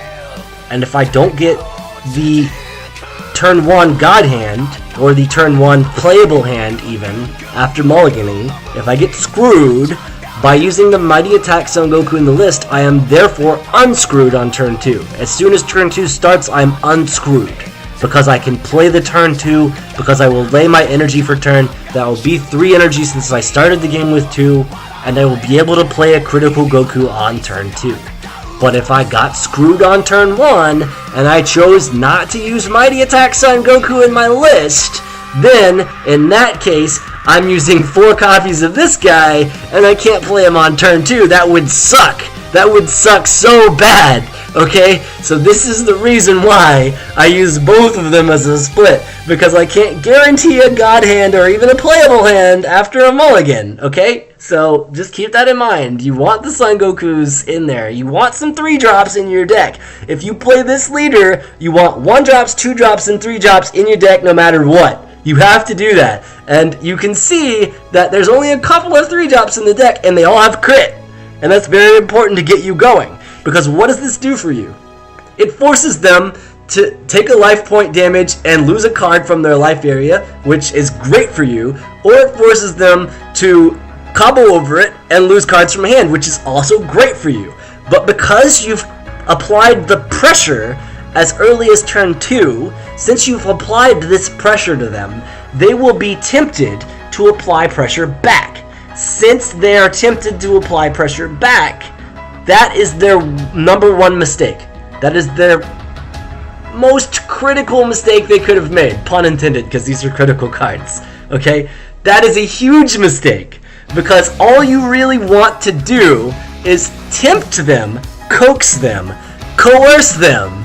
Use Whis' coercion in your mind, in your eyeballs. Use it to coerce them into swinging for 1 and making you take 1 life damage. Because if you go from 6 to 5, then you evolve your Goku into your 5-drop, and you go from 5 to 4, now you're awakened. You don't even need result of training. If you haven't noticed, there are no results of training in this list. Because I'm running critical guys, and I'm running mind games to make them bring me from 6 to 5. As soon as I hit 5, I can combo out and win the game. Done. That can be done. I just need to be at 5. I need 1 life point damage. Doesn't matter if it's crit, so against the metagame, I could give a shit if it's crit. As long as it brings me from 6 to 5, I'm fine. If it brings me from 6 to 4, then that sucks, but it's still okay. If I ever go from any number to 3, I'm losing. If you ever go to 3 life, you are losing. That needs to be stated. just give it up, throw in the towel, play another game while you still have time on the clock. Because you do not want to go to 3. You are playing Kaioken Son Goku. He basically pulls 2 life from your life area, if you're not familiar. This card right here. He adds 2 life from your life area to your hand, but he prevents you from losing the game while you do this. So you want even numbers of life, or you can't make the most out of this card. So you don't necessarily lose at 3, but you will go to 1 instead of 2, which means you don't get the other activation of this card. Basically cuts this card's power in half. That means you're like 50% likely to win. Like, you were really likely to win with 2 activations, and now you only have half the activations at your disposal. That means you'll win half the time. So I would say throw in the towel, but definitely don't get to 3. Bottom line, combo over them if you have to stay at 4 or even at 5. That's fine. They're not gonna hit you while you're at 5. Forget I even said that. While you're at 4 though, do everything in your power, because if they hit you while you're at 5, they're bad. They're just stupid. If they don't have lethal that turn, they're letting you awaken. That's a terrible play. Alright? They don't want that to happen. And since you're playing mono blue, they really don't expect you to have an awaken condition other than result of training. But you have one in the form of Rapid Onslaught, which cheats in your Ultra Instinct as well. So there's a lot of really good pressure in this game. A lot of mind games are being played with this deck. And you can see this Zeno is staring at you right now. Why is this Zeno in the list? Let me talk about it really quick. I was going through my blue cards while I was considering what I would add and take away from this deck. And the lights were on, and the white of Zeno's eyes were shining in my face. And I could not stop staring at those tiny little white rings that the light reflecting off of his face was just giving me this impression that he was staring into my soul. And he's probably staring into your soul right now. And he was basically telling me that he demands to be played in this deck. So I YOLO'd and I put him in this deck. And I decided, instead of playing a splash of yellow for Bad Ring Laser, or more Fu Shrouded in Mystery, which we'll get to in a minute, to actually guarantee I get there with my Ultra Instincts, I decided instead that I would be as trolly as possible and I would play Zeno. 3 copies, and I love it. It's so strong. Oh my god, it's so strong. So we had a moment. I had a moment with this card, and he talked to me, okay, and said, you have to play me. You have no choice. I have to go in the deck. So he's in the deck, no exception. If you play this list, look at your Zeno, stare into his eyes, and ask yourself, should I not play him? And I'm telling you, you'll come to the same consensus that I did. Okay, I'm not crazy. You'll come to the same consensus that I did. Zeno wants to be played in this deck. Just look at him. Just look at that face. Like, there's no way you don't play this card, okay?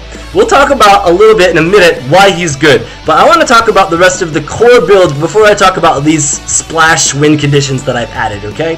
So the rest of the core build is critical. It is metagame. We talked about the 3 drops and the 4 drop critical cards. That's the whole crit package. Then we move up to our Whis. We have 1 Sacred Guard in the deck. No real way to fish him out, unfortunately, but that's okay. I don't want to dilute the deck. I do like the 1 Whis just for the chances. If worst case, it's a 10k combo to save my Goku.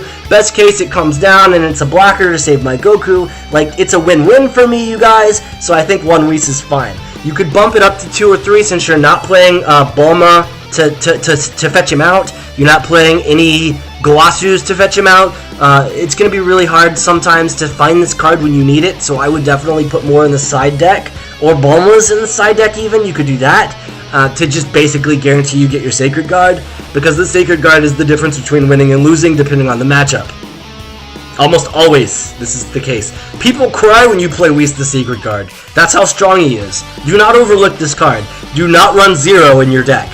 Don't do that. If you play blue, you have to play at least 1 Whis, okay? He's there. Use him, alright? That's it for the 4 drops. Now, this is a 5 drop Goku, but since we're running a ramp deck and a Son Goku leader, which gives us the ramp energy, this comes down on turn 2 sometimes. You could play it on turn 2. It's very simple. You start the game with Son Goku, you play Kind Saiyan, you go find him. Okay? Then, if you're on the draw, then you attack with your leader card, you use your Sensu Bean to stand up an energy, and then you could play like a West Supreme Kai or something, right? any way that you are able to play a Kind Saiyan and OS Kai on an objection. Or you could go like this. More likely, you play turn 1, play 2 energy from your life. Let's just say it's like 2 boos. Okay, you play objection. You play, like, let's just say it's a 3rd boo. Okay, so you have 3 boos as your energy. You play the Kind Saiyan with your 3rd boo. You go find your Rapid Onslaught off the top 7, and then you have your Rapid Onslaught in hand, Kind Saiyan in play, 3 energy in play, take your turn, your next turn, and basically you have 3 energy, so you could just do that. Or you could just not even bother with any of this. I was thinking along the lines of you having the Whis' Coercion open, which is going to help you survive when you actually land the Rapid Onslaught, swing in with crit, take the life card, and then put it, I think, in the drop area. And it's pretty sure it's in the drop area. You take the life card from the drop area. Yeah, from the drop area. Yep. So when you do that to get crit, then you could swing in on turn 2, but then you need the Whis' Coercion, so you're going to need that turn 1 play in order to have the 1 blue open. But if you don't have that play, you could still get the Rapid Onslaught on turn 2, because all you simply need to do is play 1 Kind Saiyan and like any other card, maybe a Boo, and then you have your 2 energy in play, like let's say it's 2 more Boos in Energy Zone. Then you go to your turn 2, you just play your 3rd energy as your charge for turn, because it's turn 2, but you started with 2 energy, so you add 1, that's 3. Then you get your Evolve 3 right here on the Rapid Onslaught. Evolve 3, a blue and 2 other. And then you just evolve your Goku anyway, and you're tapped out. You could do that. It's fine. So there's a lot of ways to get Rapid Onslaught on turn 2. So expect that. If they're playing Son Goku Leader, they're going to play a turn 2 Rapid Onslaught on your ass. And it's going to hurt. And depending on how they did it, they might even have the Whis' Coercion open to like stop you from counterattacking on your turn 2. And on your turn 2, unless you're playing some crazy fast deck like this one, you're not going to have the turn 2 20k dude to come in and swing in. You're going to have to dump your hand to combo over, and that's going to be really bad for you. So yeah, so this is a really strong card. You need to have 4 of these in your deck. I don't really want to lose my voice screaming at you to tell you to play 4 of these in your deck. I talked about it in the other Mecha Frieza list, where they were running 4 of these. You have to run 4 Rapid Onslaughts if you're ever playing Ultra Instinct. It is the best 5-drop blue Goku card in the game, and that makes it the best target for Ultra Instinct Sign Son Goku. So if you want to use Ultra Instinct Sign Son Goku in your deck, you might as well play the best cards. This is the best card. There is a couple of other blue Gokus that you could play for 5, but they are not nearly as good as this card, so try to get your hands on 4 of these. Otherwise, if you really want to play Ultra Instinct Sign Son Goku, use those other Gokus and be ashamed of yourself. Take plenty of showers after you play those games, because you really, really, really wish you have these cards in your deck. Like, you just go out and get them. Splurge, grab 4 copies, get this card. It's so good. It's so fucking good, you guys. Alright? And it evolves on any of our Goku targets. So other than Majin Defier, it hits all of our Mighty Attacks, all of our Kind Saiyans, all of our Overflowing Spirits. It hits all of our Gokus. 1, 2, 3, 4, whatever drops. Doesn't matter. It's going to hit all of them, and it can evolve on all of them. It can even evolve on top of Ultra Instinct and Kaioken, if you want to really get that critical in there. Like, let's say you really want to hit them for just 1. It's maybe an awkward life total that they're at, and you don't necessarily think you can win with Ultra Instinct, then you could just go critical and try to swing in with another Rapid Onslaught. I've never done it, but I can see the potential of it being good, but in that case, I would rather just evolve a Kind Saiyan and keep my critical Mighty Attack in play, or my critical Overflowing Spirit in play. And in that case, I have the critical, and I don't have to make this play, this wonky play with this Rapid Onslaught on top of an Ultra Instinct, or something like that. So there's just ways that you could play the deck differently. I have made different plays with Ultra Instinct, which I want to talk about now that we've gotten to him. So let's talk about Ultra Instinct. So this is the bread and butter of the deck, right? This is the card that you're going to win with. In most of your games, you will win with this card. The problem with this card, before we look at all of the juice that it has, is that since it has Triple Strike, and it does not have critical, and since it cannot inherit critical from any Goku it evolves on top of, that means that your opponent is going to pull 3 life cards from their hand and from their life area and put it in their hand. That means you're literally doubling the size of your opponent's hand, in most cases. Like 99% of your time playing this card, you're going to be doubling your opponent's hand size. And that is really, really, really, really bad. But if it can get you the win, that's fine. So how do we make that play get you a win? Okay? Here's a few things you could do. First off, know that they cannot combo while you play this card, because the permanent on this card says your opponent cannot combo for the duration of this card's battle. So if this card is battling, they cannot combo. So they'll take the 3 cards, and then if you swing the Ultra Instinct again, they can't do anything about it, other than negate. So you really have to worry about the negate, which is why the Frieza list runs the Cold Bloodlust. Because it, not the Cold Bloodlust, the Bad Ring Laser. Because the Bad Ring Laser negates the negate, and it allows you to swing in still, okay? So if you were running a Yellow Splash, that's fantastic, which is why that Frieza list exists. But in this list, you don't have room for a splash of yellow because you're using the Goku leader. Since you're using the Goku leader, you have to find another way around it to actually have the pressure with the Triplet Strike, okay? Because you want to win the game with this card. So let's say that they do have the negate. In that case, there's a few things you can do. You can wait a turn. If you're confident they're going to negate your Ultra Instinct, you can wait a turn, leave the Ultra Instinct in active mode, and just hope that he's still there when they pass turn back to you, okay? If you're in that situation where you can still survive, maybe you have your Whis' Coercions as a 4-up to basically keep the pressure on the table and not lose the game with your untapped Ultra Instinct in play. But when you go to your next turn, you stand up all of your energy. You can even lay another one if you're not already at 6. When you get to that point, then you have all of your energy available, plus a Weskai. Most likely you have a Weskai. If you were smart about it, you have the Weskai in active mode, the Ultra Instinct Sign Goku in active mode. You pass turn, they pass turn, you go back to your turn, you don't untap them because you were smart and you left them untapped in the first place. If that's the case, then your Zeno is online, because you have 7 energy with the Weskai and the 6 energy you're limited to in the energy zone. You also have the Fu online. With or without the Weskai, you have the Fu online. After you stand up your... It's not showing me the text because I guess it's buggy. There you go.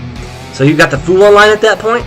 And the Fu can come down by dumping your drop area. If you have 10 cards and 6 energy, you basically tap out again, leave your Weskai standing if possible, and then lose 10 cards from your drop area. So make sure your previous turn, if they swung at you and you weren't at 10 in the drop area, you combo high enough with like Trunks and Senzubin and Boo and Kind Saiyan, etc., and maybe Whis' Coercions to actually, and boost attack quickly, everything. Combo as much as you can to put 10 cards exactly in the drop area. And then you play the Fu. Maximum value. You tap 6, you play the Fu, you have no drop area. Your Fu comes down. Your opponent cannot activate skills on cards other than their leader card until the beginning of your next turn. Doesn't matter. That last line of text does not matter. Actually, both of those lines don't matter. They can't activate skills on cards? Guess what this is? What is that? That's a skill on a card. They can't do it. They can't counterattack. What is this? That's a skill on a card. Anything that is highlighted is a skill on a card. Fu says no counterattacks. Fu says no barrier. Well, it's not activate, but Fu says no critical? No, I don't know about that. What about blocker? What about, blocker Whis. There you go. It's a May ability. That means they may activate it. If Fu is in play, they can't activate blocker either. So they can't counter you, they can't activate blocker, they will get auto effects because that's not a skill on a card that you have to activate. It's a trigger, it's different, okay? So they can't activate skills. That means that the Fu says, you know what, I don't need the Bad Ring Laser because I have a Fu. My Fu is gonna come down, my Ultra Instinct is gonna swing in. The only thing you can do about it is negate, but since Fu is in play, you can't even negate anymore. You just can't. You can't do jack, dude. You can't do jack. You can't do anything. Unfortunately, it's possible that they cold bloodlusted the Fu. I think that will work technically, because it says when you play this card, it's a trigger when you play this card, so they could stop the trigger from resolving by taking everything off the card with the cold bloodlust, and that will be fine. That is a really good way to kill Fu if it's legal, and I'm pretty sure it is legal to cold bloodlust him. But for the most part, that is not going to be what you are worried about, because they probably already cold bloodlusted your Ultra Instinct on the previous turn, or maybe your Rapid Onslaught or something. So for the most part, in most of your matchups, when the Fu comes down and the Sign Goku's in play, you win that turn. Here's the process. Let's say that they are at 6, okay? let's say that they are at 6. You swing the Ultra Instinct. It's 3. They pick up 3 cards. They can't counter you. They can't negate you. They can't combo on you. They can do jack. They just watch. They watch you deal 3 damage, and they pick up 3 cards. Period. And that's it. So their hand size has doubled. That's unfortunate. Fortunately, it doesn't matter if they picked up a negate because they can't use it until the beginning of my next turn. Okay? So that's great. That's fantastic. Fantastic. I would even say 2 Foos is good in this list. A second copy of Foo, in case the first time you didn't get lethal for whatever reason, then you can fall back on another Foo and do the whole play all over again. So 2 Foos would be fine. 1 times Judgment might be okay, or you could bump it up to 4, but you're risking getting double black more consistently on turn 1 in your life area, from your life area to the energy zone if you bump this up to 4. So you gotta be really careful. But anyway, let's just say that you keep the list the way it is. So you play the Foo, you got the clutch 3 damage there. If they're at 6, they're at 3 now. Well, the Foo only has double strike, and of course they can combo over him, because that's not activating a skill. The only card that they can't use, the only card that they can't combo over is the Goku, because it says so on the card. So the best way to do this is to actually play the Foo, somehow have energy left over to EX evolve into a Kaioken and back into an Ultra Instinct. And the way that this would work is you basically did the same thing where you pass turn with a standard Ultra Instinct and maybe all of your West Kaiser standard, okay, and you have 6 energy. So that's the board state. You bring them to 3 from 6, for example, and then you don't swing the Foo. In this case, you take the Kaioken Son Goku and you play it on top of the Ultra Instinct Son Goku by pitching any card. Place 1 card from your hand in the drop area, and then you EX evolve onto a 7-drop or higher blue Goku. That would be this one. So you turn this Goku into this Kaioken Son Goku, and then you activate main. You choose 2 cards from your life and add them to your hand and switch this card to active mode. So this card is now in active mode after he already swung, so he can swing again, but you don't swing just yet. You actually pick up your 2 cards, you find another Ultra Instinct Goku, or if you've planned ahead, you have one in hand. You pitch one of the cards that you got from your life, you tap 2 of your West Kais, and you play this guy. Again, EX evolving on top of the Kaioken Goku. Or you take yourself from 4 to 0, and you basically pull 4 cards to your hand. You could literally say, swing the Ultra Instinct Sign Son Goku. You can't negate it because Foo's in play until my next turn. You can't combo on it because this card says so. So I'm going to hit you. You're going to pick up 3 cards. You're going to be at 3 less life. Now I'm going to stand my guy back up. Now I'm not going to attack again just yet, but I can still activate main as many times as I have life to actually pay the cost. So I have to pay the cost, and the cost specifically is activate main, so it has to be done during my main phase. It has to be, it can only be activated by choosing 2 cards from my life and adding them to my hand. So if I'm at 1 life, I cannot activate this ability, but if I'm at 2 life, I can. So no matter what, I can still activate this. I can switch this card to active mode, and then I can immediately activate it again and switch this card into active mode even though it's already in active mode. There's nothing illegal there. That is a totally legal play because I paid the cost to actually get the effect, and the effect was switch this card from active mode to active mode. That is a legal play. So I can go from 4 to 2, grab 2 life, have 2 cards extra in my hand, then I can go from 2 to 0, grab 2 more, be at 0. I can't lose the game while Kaioken is in play until end of turn. Until end of turn I have this effect in play. It is not bound to this card. Read it. It says when a card evolves into this card for the duration of the turn, you cannot lose the game and your opponent cannot win the game. So when I evolve back into Ultra Instinct Son Goku, I don't immediately lose, okay? That's why this card was worded the way it was. So you can make this play happen. This is a play that the game company they intended you to do this, okay? To make this play. And it's really, really a blowout. Because you just go, swing 3, EX evolve into Kaioken, stand him back up, grab 4 life cards, swing 3 more, you're dead? You're pretty much dead, right? Yeah? No, you're not dead? Oh, that sucks. But most times that's gonna kill them. That's literally lethal. So that's your win condition. Any number of Sign Gokus, Kaioken, and Fu. And that's it. As soon as they're at 6 life, you can wombo with this, and it will win every single time. But you need the Fu, you need the Kaioken, you need the Goku. Or, you need the Fu, and you need the Goku and another 5-drop Goku in play and another Goku in hand that you can actually EX evolve onto the other Goku.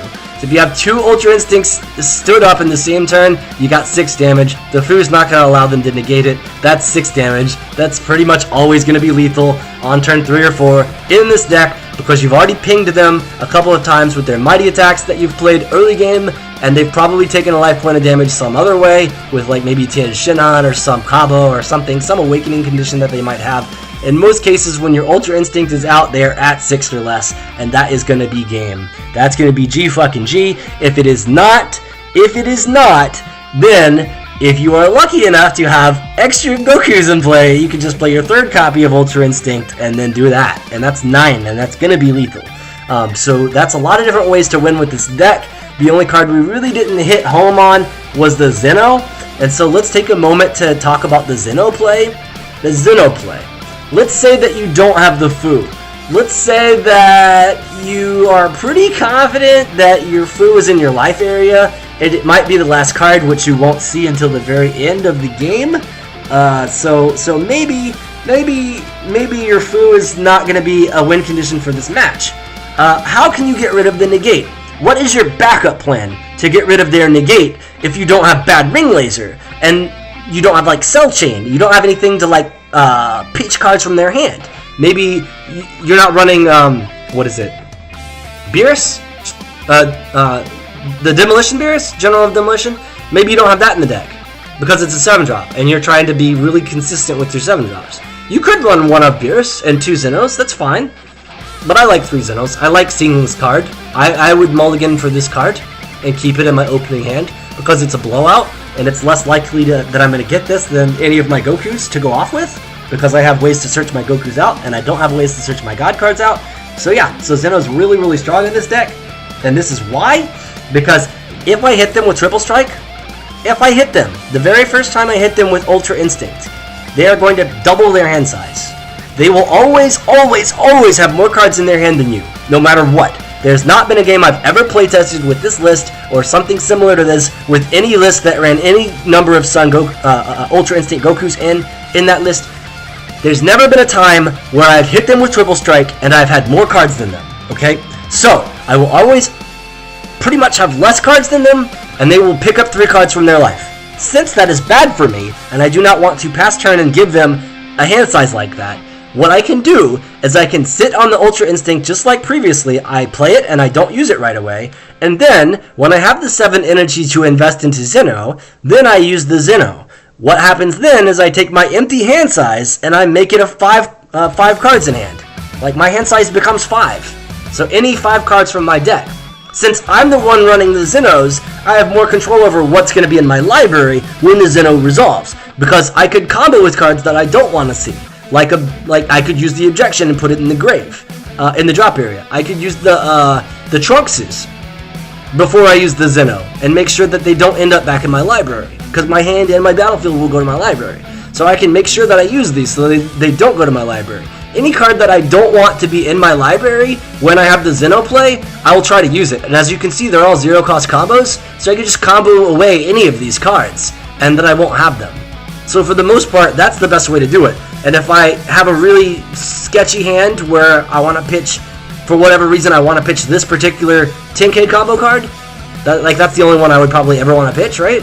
I could use the Trunks, and then untap an energy, and then boom, I have the energy for the 10k combo boost. And then I could pitch that. And then I could just use the Zeno when I'm ready to use the Zeno. So my point is that the deck has a really good way of throwing away all bad cards and keeping all good cards. This includes your Whis' Coercions. If you play it correctly, you'll have all 4 of your Whis' Coercions. Don't ever lay this as energy if you can avoid that. The only time that should ever be an energy, and the only time the Boost Attack Piccolo should ever be an energy, is if your Son Goku puts it in your energy zone from the activate main. From your life to your energy zone. It's the only time you should ever have those in your energy zone. Because those cards, after resolving a Zeno, are super duper good. Because they can literally stall the opponent out much longer than the opponent expected to be stalled out after picking up 5 new cards. So they go from, like, let's say 15 cards from the Triple Strike, whatever card draw they might have. Maybe they have 10, 15 cards in hand. Zeno brings them to 5. It's a fresh hand. They get a bunch of junk. and their win conditions, so it's random, so they might get the best 5 cards, but it's unlikely that they'll always get the best 5 cards. It's more likely that you'll get the best 5 cards because you're the one using the Zeno, you're the one putting the right cards back in your deck, because you're the one holding cards in hand in battle area that are good for your deck off of a Zeno play. And you're the one pitching the cards from the combo zone and from just playing objections and things like that.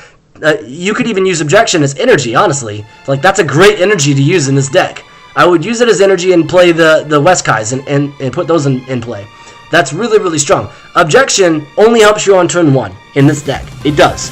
Every other turn after that, objection is a dead draw, and you're pitching it first line Goku, or you're using it as a charge, or you're finding some way to put it not in your hand or battlefield, right? Because you don't want it to be in your hand when Zeno resolves, because you don't want to top deck one of those 5 cards is being another objection copy. That would be terrible for you. You don't want that. That would be a blowout. So avoid that at all costs. So there are ways to actually play around the Zeno effect and get yourself a sculpted, beautiful 5-card hand and fuck the opponent over because they just pulled all their life cards. If you did it correctly and you know that their life cards are their negates because you see their drop area, you know what's already in their drop area, you know what's in their warp zone, none of those happen to be negates. More than likely in the late game, they're going to be in the life. So you want to make sure, if you give them the life cards with the triple strike, that you make them pitch those cards back to the deck and give the deck a good shuffle and cut that shit.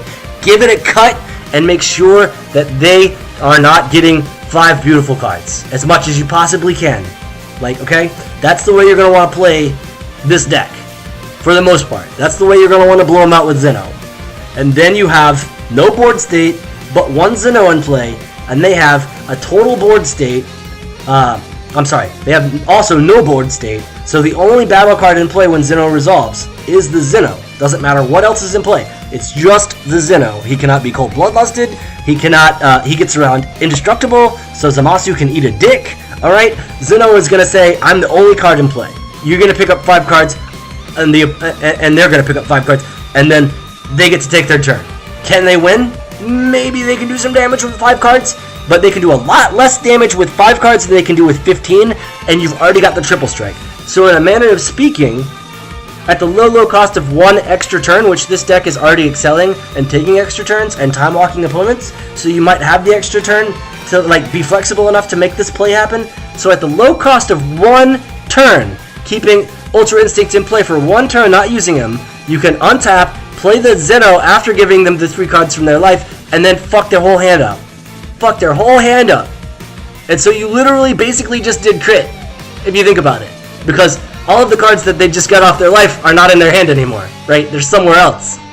So that is a beautiful synergy that I've discovered with this deck, and I feel like Zeno is strong enough to make the list at least as a 2 of, you guys. I would probably play 2 to 3 copies of Zeno, and I'd probably play 1 to 2 copies of Fu. So any combination of that. I would probably only play 1 Kaioken or 2 Kaioken. That's about it. There's not too much wiggle room with this deck to really like cut the Kaioken to 0 or to bump the Kaioken up to 3. That would be unnecessary. I think 1 Kaioken is good. I think 2 Kaioken is almost excessive. I would say 1.5 Kaiokens per deck is like the most you're going to want, right? Because it does have the potential of being the last card in your life area, so that does suck. And you won't have that play in that case. But you can still do the Zeno play, right? And you can still shuffle the Goku back in and do that whole trick all over again. The only downside to this is that if you shuffle the Goku back in, all of the cards under the Goku go to the drop. Okay, so you got to be very careful with how many cards you're adding to the drop when you resolve a Zeno. Very important. Because if you add all of your Rapid Onslaughts to the drop area, you no longer have an EX Evolve for the Goku. The only way at that point that you get the Goku into play is if you play the Weskai and then pass turn. Then you can play a 7-drop Goku, okay? That's the only other way that you're going to get the Goku from your deck to the battlefield after resolving a Zeno in the event that you've gone through all 4 of your Rapid Onslaughts and they are all in your drop or in your energy zone. Make sure that they're not in your energy zone. The only time this card should ever be in your energy zone is if Son Goku put it there on turn 1, right? It's one of those cards. You're limited to 4, and you don't have any other 5-drop Gokus, so you're paying the price by not playing more than 4 or 5 drop Gokus in this list, you're paying the price. So if you play the Zeno, be very careful. Make sure you know exactly where all your rapid onslaughts are, or have a really good idea, because the Ultra Instincts are going back in deck for sure, but everything else isn't, okay? And the West Kais are probably also going back to deck, so it's still a playable deck after the Zeno. So I still say the Zeno's a beautiful play. Still a beautiful play. You're gonna blow people out. They're gonna keep the right 10 card hand, and then they're gonna go down to 5 random cards. Like, that's insanely good, okay, for a control deck. To like break any control that they had of the game, just break it in half, and you have a 15k dude in play. They have 5 random cards. Okay, great.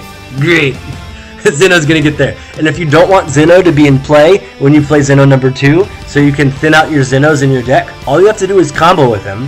When you play the other Zeno, he's in the drop area now, so he's not going to get shuffled back into your deck. So you do have that option. You can combo for 0 and give a +0 boost just to get him in the drop area from the combo zone, and that way you play Zeno number 2 or number 3, and then you don't have to worry about having more Zenos in the deck.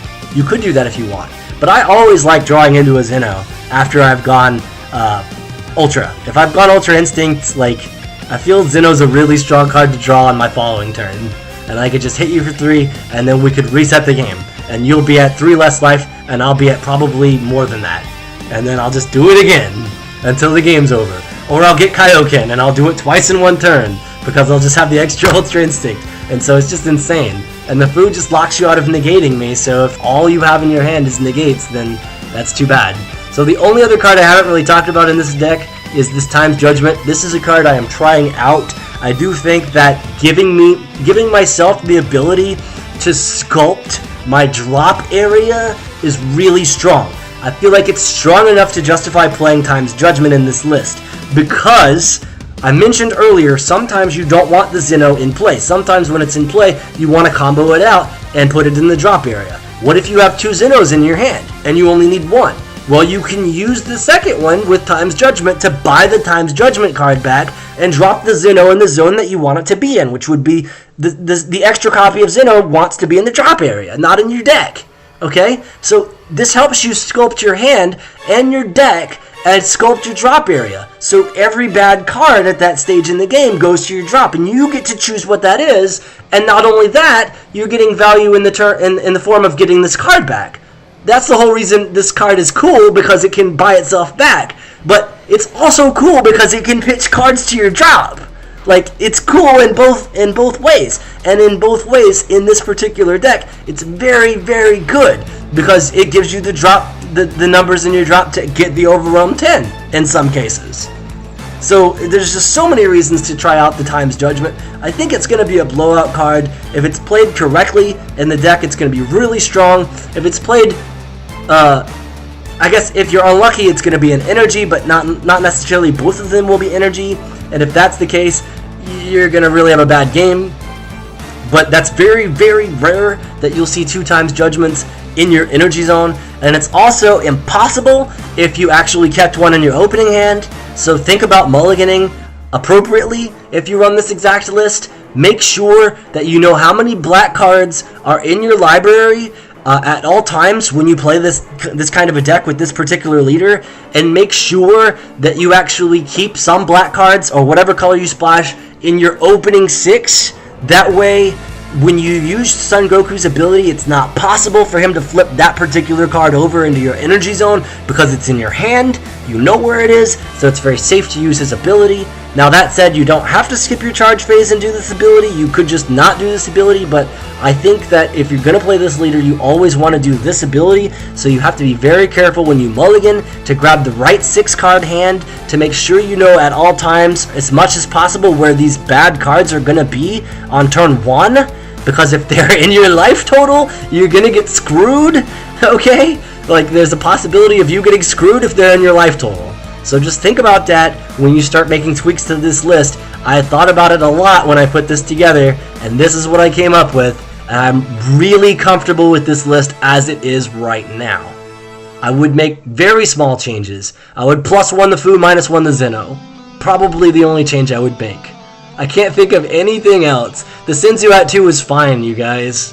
You could bump it to 3 or 4 if you really want to. Maybe cut a Boo, or maybe cut a Whis' Coercion, but I would not do that. I think this deck wants 4 Whis because it's shuffling them back in. If it's not used, it's just shuffling them back in. And late game, your deck size is going to be like half the size of what it was, which means your 4 Whis are more likely to be drawn. Your 4 boost attacks drawing into a Whis are more likely to happen if you kept them in hand as long as possible. So they only get stronger in your hand as the game progresses in this particular deck. So think about that. There's a lot of reasons that I have this deck the way that I do. And that's it for this deck profile. So this is what I think you should play if you run Ultra Instinct Saiyan Son Goku. You should play this. I've play tested that card in about 20 different brews so far, and this seems to be the most reliable 50 card deck that I've come up with. And unless I find some more information, which I will share with you guys, I think this is the deck to play for Ultra Instinct Saiyan Son Goku. And I will show you an example of a deck you shouldn't play. Probably wouldn't play this. This seems lackluster, you guys. Having talked that much about the other Saiyan Son Goku deck, I think Mecha Frieza is just really trying to be Mecha Frieza, just for the sake of being Mecha Frieza. It's all the bad reasons to run this deck. Like, I'm good, man. I'm good.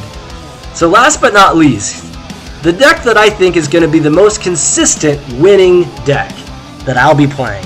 I'm really, really comfortable with red in Dragon Ball Super, and I decided to switch Champa out for Pan, and so I went ahead and rebuilt my Champa deck. This is my Champa deck after Set 3 was released. I have all of these cards already put in the deck. It's ready to go, and this is the list. You might notice right away that I have 4 Lightning Fast Hit. I don't have to have 4 Lightning Fast Hit, but I think 4 Lightning Fast Hit is really strong in a deck that uses Hit as an alternate win con. Worst case scenario, you use him as a charge. Best case scenario, he's either a 10k boost or he's a win condition for 5 energy. So this is really strong. You could also use the promo hits in this list if you find room to actually give you more targets to evolve Lightning Fast Hit into. Okay? Now why 4 Lightning Fast Hits? Well, if you played him in the Goku deck, which this isn't the Goku deck, so it doesn't really apply here. If you played this exact list in that Goku deck I just showed you, and you pulled 2 life, and it was a Haru and another red card, then your hit on turn 1 is on board. And your Lightning Fast Hit is still feasible in the near future.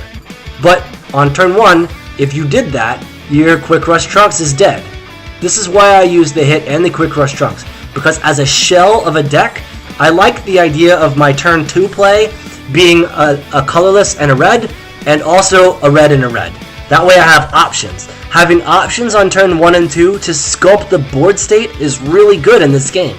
So I won't always have double red. Depending on my opening hand, I might have to lay a Haru down with Pan as my leader. If I'm playing Goku, I might be forced to lay the Haru down, which kills my turn 2 Trunks. Okay? So there's a lot of ways to play a deck in Dragon Ball Super, but in this case, I'm building a shell, keeping everything else in mind. Everything else I'll possibly want to do with that deck in mind, so I can make tweaks. And so that's why I think Lightning Fast Hit as 3 to 4 copies is actually pretty good. Because if I'm playing the game where Quick Rush Trunks is not a good card, and instead Hit is a good card, I can win with Lightning Fast Hit much more reliably. If it is not, then I can just charge Lightning Fast Hit and win with Trunks. Okay? Let's say, for example, this is a hypothetical, but it's going to be, if you play this, you're going to run into this situation at some point. Let's say that they're playing Fu, and they're playing a bunch of, or a Bardock leader, and they're playing a bunch of Overrun cards. Do you really want to put cards in their drop area for them? No. So you don't use critical cards against cards that are using Overrun. If they're abusing Overrun mechanics, they're playing Bardock, they're playing a black leader, any black leader, you probably don't run a critical package against them. So then on your turn 2, you're running the hit. So you can see what leader they're playing before you take your first 6. Before the game starts, you know what leader they're running. So you can mulligan away the Quick Rush Trunks if they're running black, and you can keep the hit. You already have the 4 copies in the main deck, so you're more likely to evolve into the hit and blow them out. Done. If that's not the case, and you think you can win with the critical, because you see the leader that they're playing, maybe it's also a critical leader, maybe it's a leader that requires them to get life points, maybe any number of things. Critical is just naturally good against that leader in your previous games against similar decks that ran the same leader, then you run the Trunks. You mulligan the hit away. You mulligan the Lightning Fast Hit away. in that case. And if you draw into those, you could just use them as charge. Because dropping one lightning fast hit as charge is fine. The opponent's going to think you run 2 to 3 copies. 1 less means that it's 1 to 2 copies left in deck. They don't know you're running 4. So there you go. So you can blow them out.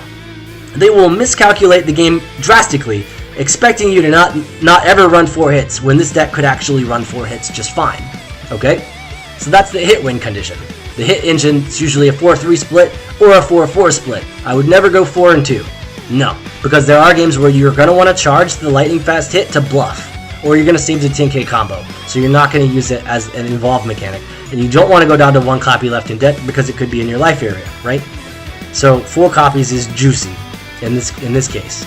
So we talked about the hit package. Let's talk about the other Champa package. If you watch my videos on YouTube, in the past I've talked about Champa leaders, and you've seen that I use Miraculous Comeback, Ultimate Gohan, MC Gohan.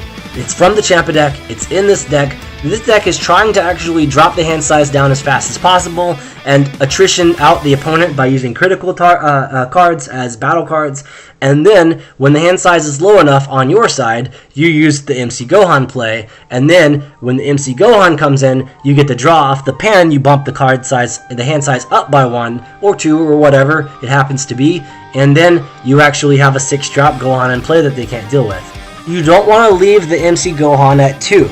You don't want to have him reduce his cost by 4 in all areas, because it's hand or battle area, by 4. You don't want that to be the case, because if it's in your hand and it's a 2 cost, that's fantastic. If it's ever in the battle area, it needs to always be a 6 cost, because if it's a 2 cost, you're going to get blown out by like 90% of the removal in the format, okay? So you're going to want to keep an extra card. So you play it. It costs 2 when you play it. You draw the card. Now your hand size has been added to, so now it costs 6. So it's a 6 cost in play. So that's how you would properly use MC Gohan to actually close games out. Alright? Other cards that were in the deck from the Champa list. Jiren, Fist of Justice. It's a bully, you guys. It's been a bully since it was printed.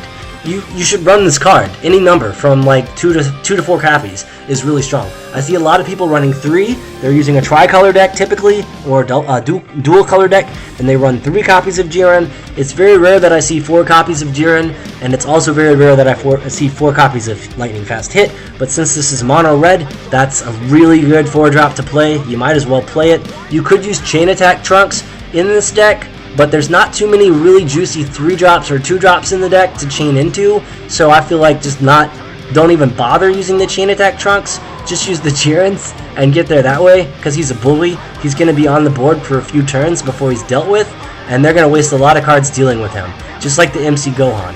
Plus he deals life damage. Also Jiren can deal life damage because he swings twice per turn in some cases. So it's a lot of power to actually hit the life total on the opponent. And again, you've got other cards that have critical, that are hitting the life total and actually dropping cards in the drop area, the Trunks package, and basically Quick Rush into Reliable. They're all critical, okay? And you got 8 copies of Crit here. You've got the double attack Saiyan Kaba here for your Awakening condition. You have another critical source right here in the form of Black, so you can play this guy as a critical. And he also pitches cards, and he's actually pretty strong if his second auto triggers. If they're using a green or yellow leader, then you can choose up to 4 energy and switch it to active mode, so you get a free play after you play the Haru Haru. So it's almost like you overwhelmed without dumping your drop area into your warp zone.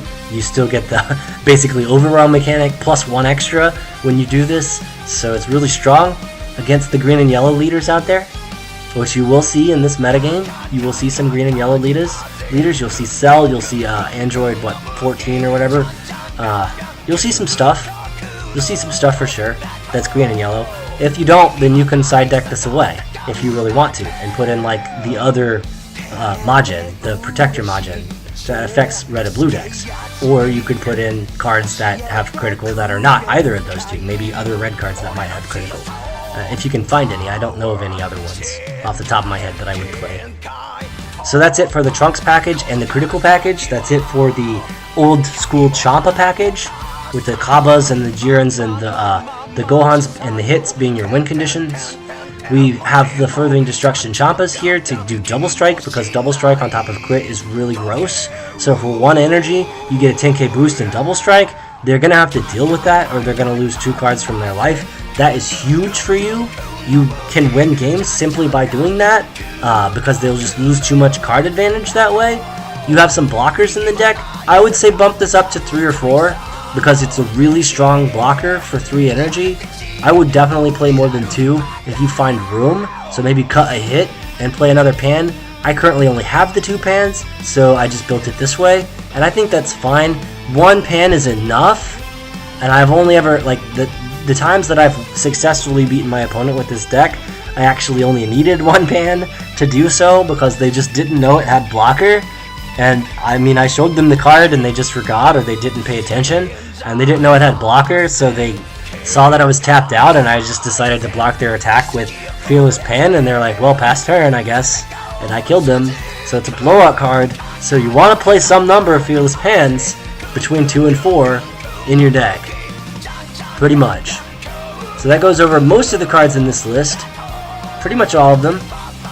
You have the Pride and Justice Topos in here as a negate. You're not running your 1-drop red negates. You could. You are using a Saiyan leader, so you could use the set 3 negate for red. You could use the set 1 negate if you prefer, the Vados' Assistance. Either one of those 2 negates will be fine for you.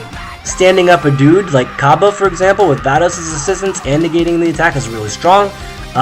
Using the one that only affects like Saiyan leader cards, that's also really good for red. I forget the name of it, but it's the one with like Goku GT on it. I think it's called Unending Awakening. And yeah, it's 1 red, counter the attack. If your leader is this red Saiyan, or I think maybe just a Saiyan, then you do some stuff. And so that's really strong as well.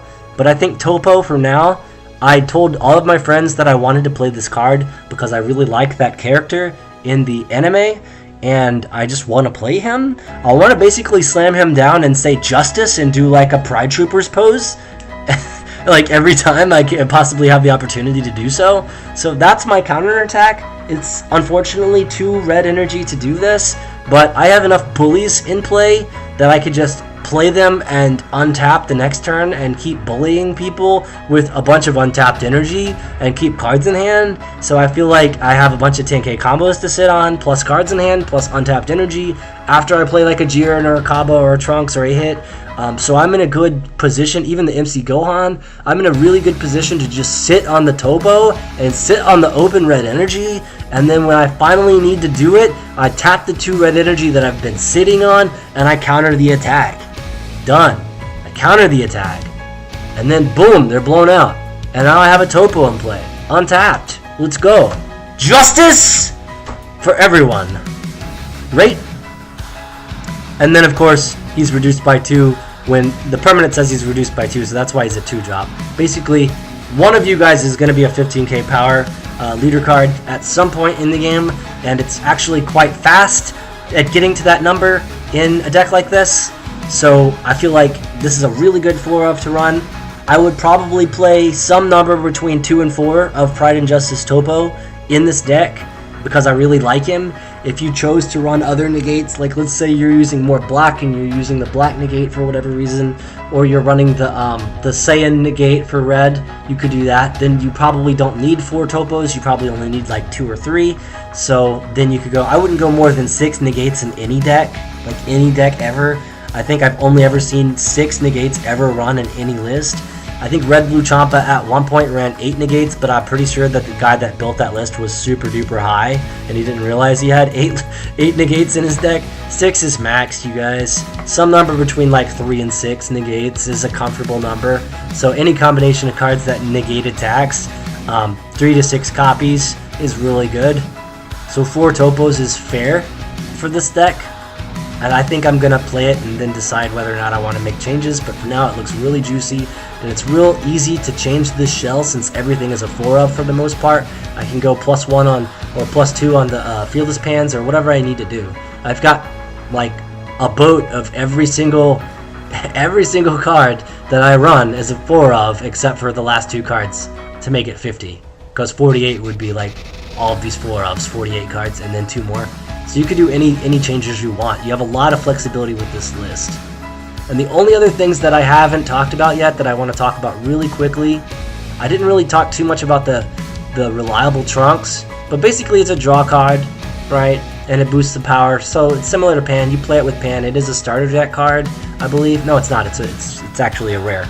It's not a starter deck card. Chain Attack Trunks was the starter deck card for red, but I'm not running that one. So I'm running an uncommon Trunks and a rare Trunks. But anyway, so we've talked about everything here, and they're all really spicy cards. This one's iffy, but it's just a critical source like we said.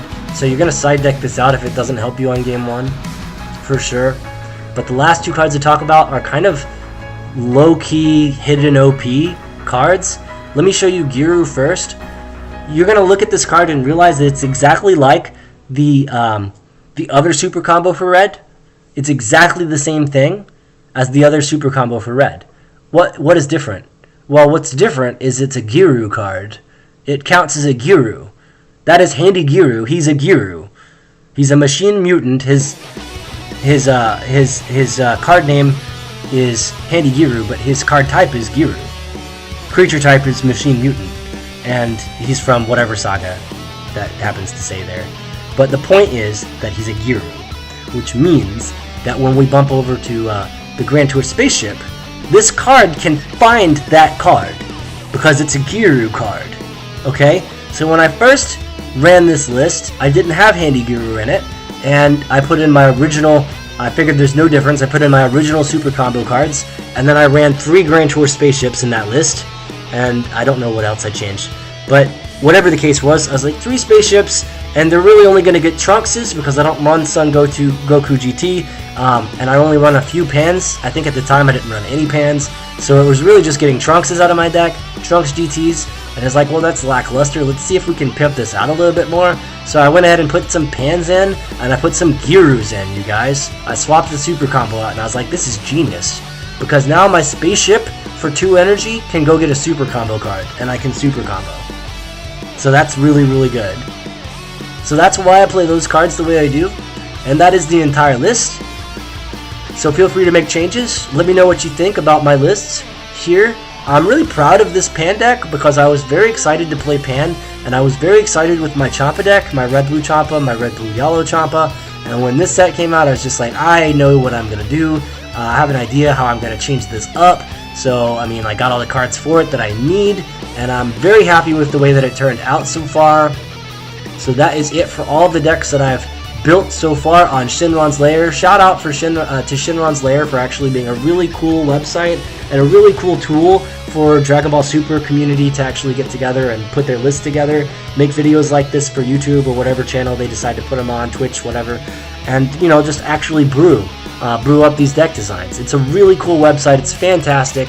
I'm just going to go through some tabs really quick and show you guys a little bit more about some of the content you can find on ShenronsLair, okay? I don't know what just happened. I left ShenronsLair, you guys. Yeah, so here we go. So a lot of these guys, I've actually visited their YouTube channel, so I'm very familiar with these players. A lot of the deck ideas I've come up with come from some of these guys in this list, and they're all like really, really strong, and ShenronsLair recognizes them, so that's really cool. So, of course, the deck builder tool, and I guess he's kind of a strange looking guy, isn't he? I love you, Evan. You're good, man. So yeah, we've got a lot of things to look at, a lot of content on ShenronsLair. Definitely check them out if you're into this card game. If you've made it to this point in the video, then you've probably seen some of this here. It looks like a lot of the guys that I have subscribed to on YouTube are also here in ShenronsLair. I'll probably also get myself added here somewhere. I feel like I'm not going to say anything about some of these guys. I do like their Dragon Ball Super content, but I will mention that some of these guys that are listed here, they are not exclusively Dragon Ball Super YouTubers, and so they probably shouldn't put... I mean, I honestly think some of these guys need to make extra YouTube pages with extra YouTube accounts and actually separate what they're doing. I have a bad habit of doing that exact same thing. I put my Dragon Ball Super content on my Final Fantasy content channel as well. So, but there are some of these guys that they have an audience of people that don't play card games, and they're talking about card games on their YouTube channel to the same audience. And so these guys, their audience gets confused. So they're nerfing themselves by doing this. So it's just to help them build up their channel. They need to have multiple YouTube channels, and they need to focus more on the content that they're trying to provide on those YouTube channels if they want to put themselves on this list. And I'm telling you that I've seen multiple people in this exact list. I'm not going to say who they are, but they really need to look at this video and then look at this list and then look at their channel and realize how some of their YouTube audience doesn't actually play Dragon Ball Super and actually would be featured on Dragon Ball Super articles, and that's not what they want. So they're going to lose subscribers that way, and they need to really tweak their shit, okay? They really do. And some of them even, I'm going to go so far as to say that they're posers. But we're not going to say anything. I'm not going to shit talk any particular person. But yeah, so it's the internet. Shit like that happens. But yeah, just if you're on this list and you've watched this video to this point, thank you, but also take a good long look at your channel and see about making some tweaks. Okay, that's all I gotta say about that. So again, shout out to ShenronsLair, really cool website. I'm glad I registered. I'm glad I'm actually using their deck design. Shout out to me for actually using the deck design and not being a scrub and just using my shitty little webcam and all that crap. I mean, I liked doing it that way, but I think that this is better. I can get more information in front of you guys much faster, and I can talk about more stuff with like my hands free to actually navigate the website instead of actually having to navigate the decks of cards. I like that. That's really cool. And so there we go. So those are all the decks that I've got so far. Thank you guys so much for taking the time out of your day to watch this probably 2-hour long video about all these deck designs. Leave some comments and let me know how you feel about ShenronsLair. Let me know how you feel about Dragon Ball Super. Let me know how you feel about these leaders and the deck designs that I've come up with or have incorporated from other YouTubers on this ShenronsLair website. And yeah, just let me know what you guys think in the comments, man.